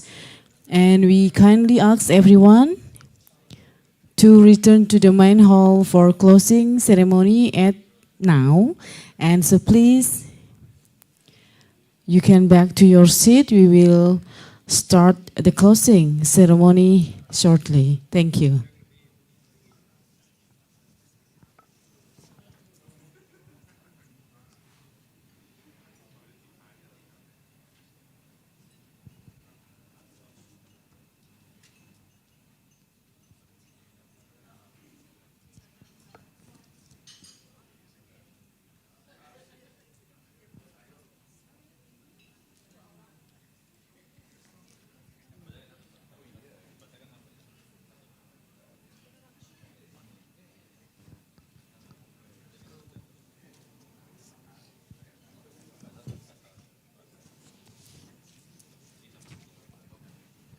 All right, ladies and gentlemen, once again, we kindly ask you to return to the main hall for the closing ceremony. And for participant who's online, I invite everyone to return to the main Zoom room for the closing ceremony this afternoon.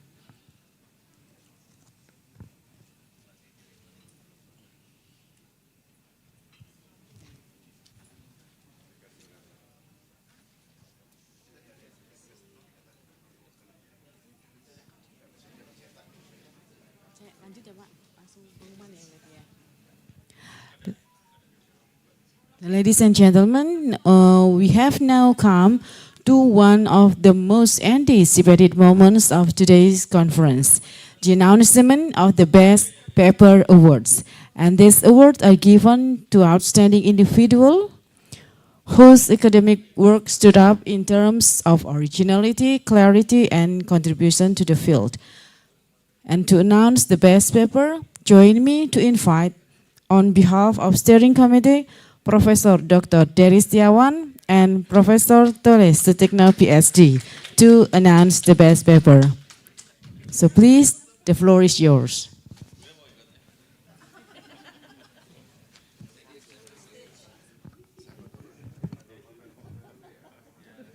Senyum Pak Dery, senyum Pak. Bukan permohonan, ini penunjukan.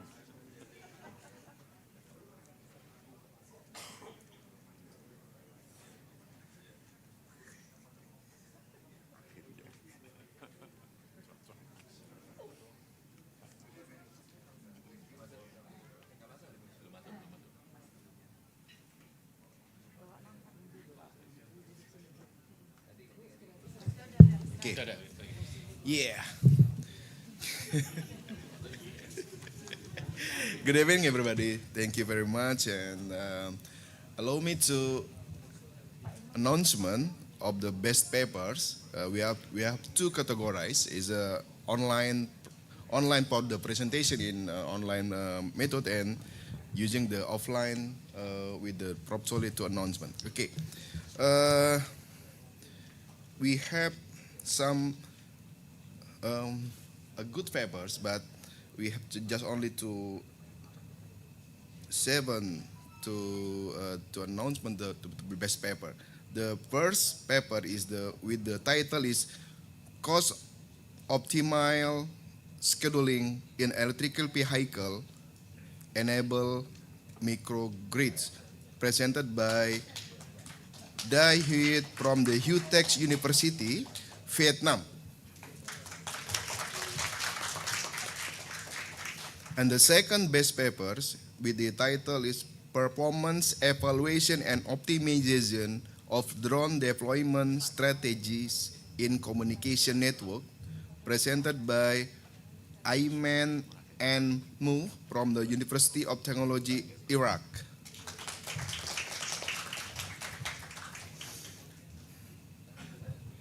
Next best paper with the title is Database Design of Context Input Process Product Evaluation Application Based on Weighted Product, presented with Dewa Gede Hendra from Universitas Pendidikan Ganesha, Indonesia.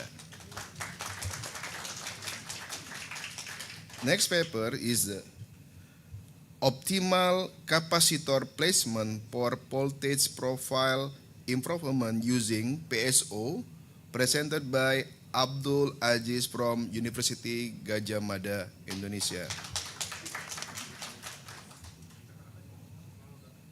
Next is the estimation of PV power generation from predictive GAs using satellite imagery and deep learning, presented Emeril Ashraf Muhammad Rafi from Universitas Teknologi Mara UITM, Malaysia.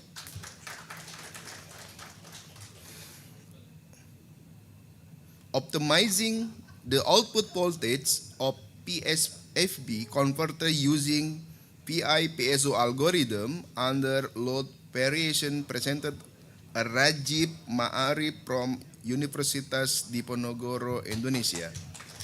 And last best paper is the analyzing the performance of complete system architectures using network calculus, presented Muhammad Amirul Islam from the Department Information Engineering, University of Pisa, Italy.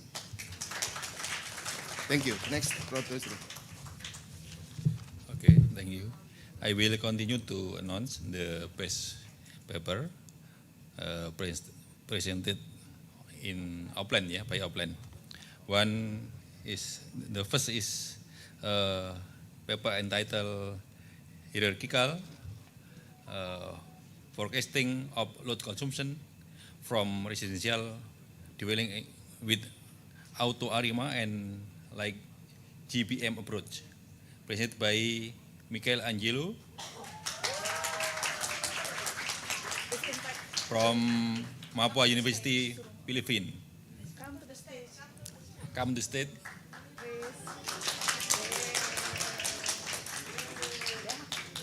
And the second paper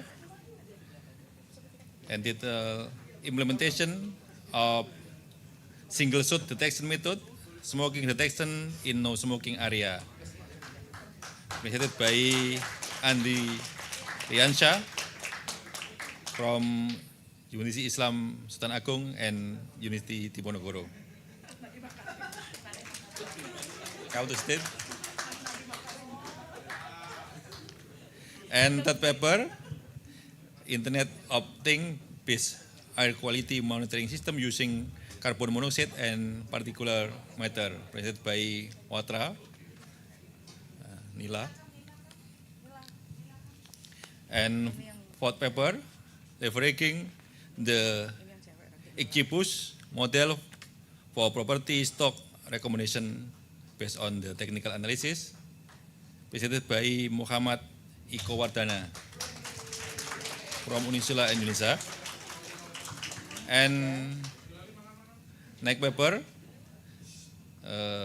dynamic measurement metric for frame-wise composite sensing of GPRS signal, performance evaluation across multiple compression ratio, presented by Muhammad Khairullah from Polytechnic Astra and Telkom University, Indonesia. And next paper, navigating vision based autonomous excavator, robot using deep reinforcement learning, presented by Andika Indra Laksana from Gadjah Mada, Indonesia. And next paper, electromagnetic comparison of various rotor configuration of permanent magnet generator for renewable energy application, presented by Raja Nur Firdaus from University Technical Malaysia, Melaka, Malaysia. And the last paper, deep learning reinforcement learning approach for the creation of non-player character, presented by Andre Koradin from Copenhagen School of Design and Technology, Denmark. Okay, come on, stick.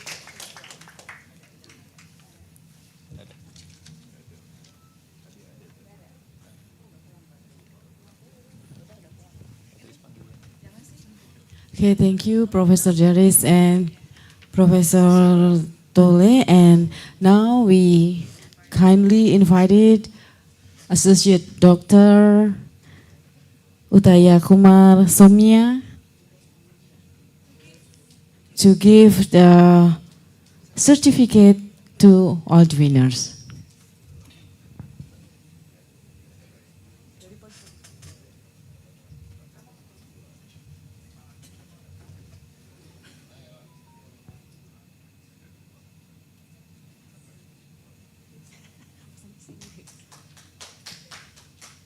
Okay, ladies and gentlemen, let us give a warm round of applause to all the winners.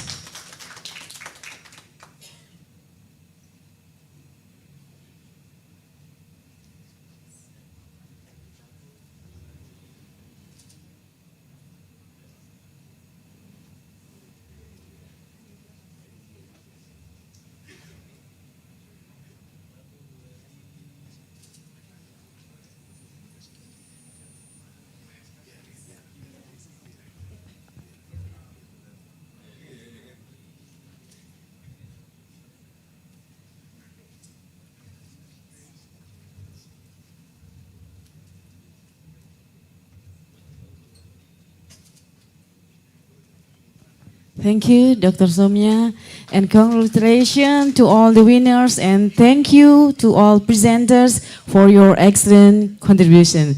And for the winners, please, you are asked to return to your seat, please.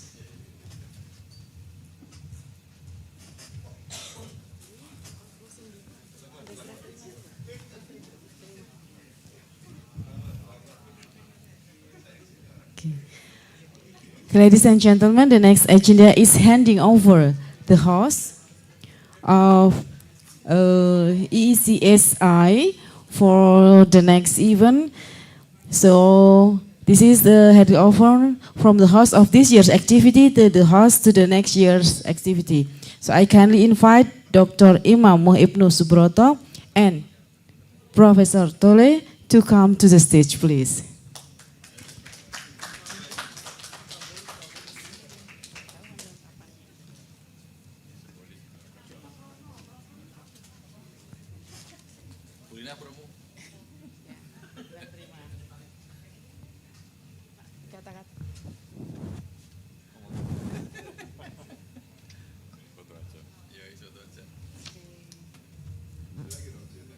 So ladies and gentlemen, for the next EECSI will be held in Yogyakarta.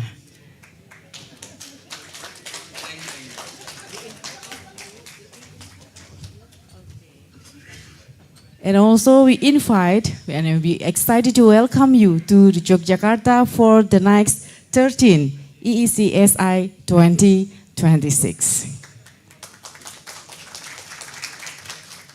Thank you, ladies and gentlemen. Now for closing the conference, we would like to warmly invite Vice Dean of Industrial Technology Faculty, Universitas Islam Sultan Agung, Dr. Agus Adi Nugroho, to give closing remarks and afterward officially close the 12th International EECSI Conference today. Dr. Agus Adi Nugroho, the floor is yours.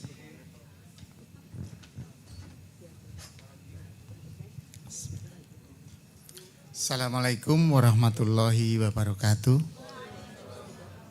Bismillah, alhamdulillah, Allahumma sholli wa sallim ala Sayyidina Muhammad wa ala alihi wa sahbihi ajmain, amma ba'd. Good evening, ladies and gentlemen, distinguished guests, esteemed speaker, and all participants here. I'm here on behalf of the Dean of Fakultas Teknologi Industri Unisula for the closing ceremony of this remarkable conference. We stand at the intersection of innovation and purposes. Over the past few days, we've explored the transformative power of intelligent systems and data science across electrical, electronics, and computer, and also the informatics technology. This is not just for progress, but for humanity. We do hope that this conference has not only showcased cutting-edge research and practical application, but also fostered a spirit of collaboration across border, institution, and also generation.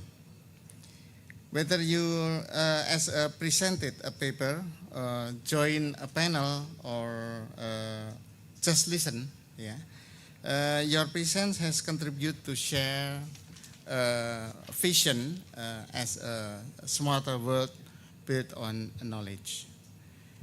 And on behalf of the organizing committee, we also thanks to the collaborator, Universitas Ahmad Dahlan, Universitas Sriwijaya, Universitas Diponegoro, and we also thanks to deepest gratitude to all speakers, reviewers, sponsors, volunteers, and also participants. We do hope that your dedication and passion have made this event a resounding success. Let this not be an ending, but just a beginning, a launchpad for a new project, a new partnerships, and a new possibilities. And may we say thanks to God, Alhamdulillah Rabbil Alamin. We close this conference, and we do hope that the God will bless us. Thank you. Assalamualaikum warahmatullahi wabarakatuh. Thank you, Dr. Agus, for your speech. And ladies and gentlemen, with that, we conclude that the 12th International EECSI Conference. We sincerely thank all speakers, participants, moderators, sponsors, and committee members for making this event a great success. We wish you continued success in your research and contribution to create a smarter world with technology. Have a great day and see you at the next 13 EECSI 2026. Wassalamualaikum warahmatullahi wabarakatuh.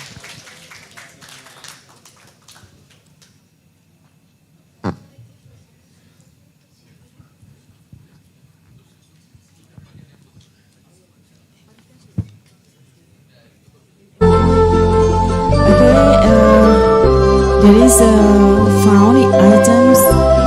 We found a good goodie bags and a notebook was left behind in the presentation room too. So if you have the things, you can take it here.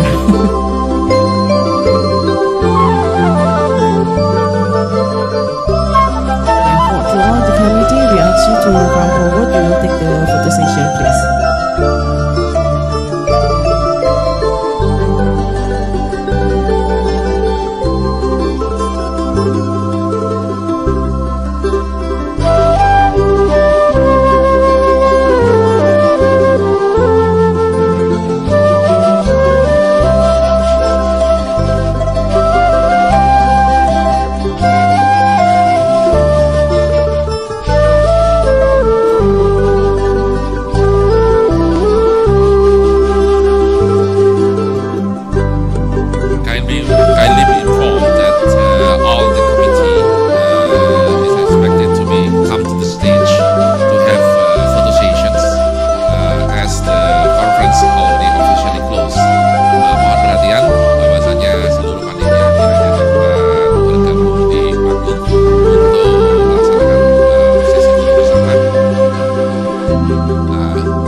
Kepada para bapak-bapak dan ibu moderator, all the moderators, timekeepers, and also the technical committee, the steering committee, to come to the stage to have photo sessions.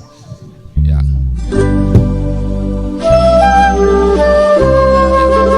Kindly go to the stage. Dr. Imam, and also Prof. Tole, Prof. attendees, and also Dr. Agus as Vice Dean of Unisula, and also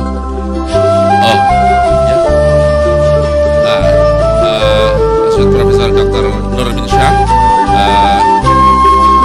Dean of Engineering, Industrial Engineering Faculty, Dr. Novi, and also Dr. Somia, to come to the stage.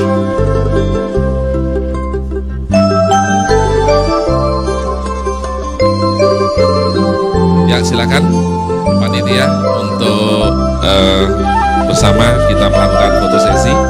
Ya, moderator, timekeeper, dan seluruh kru.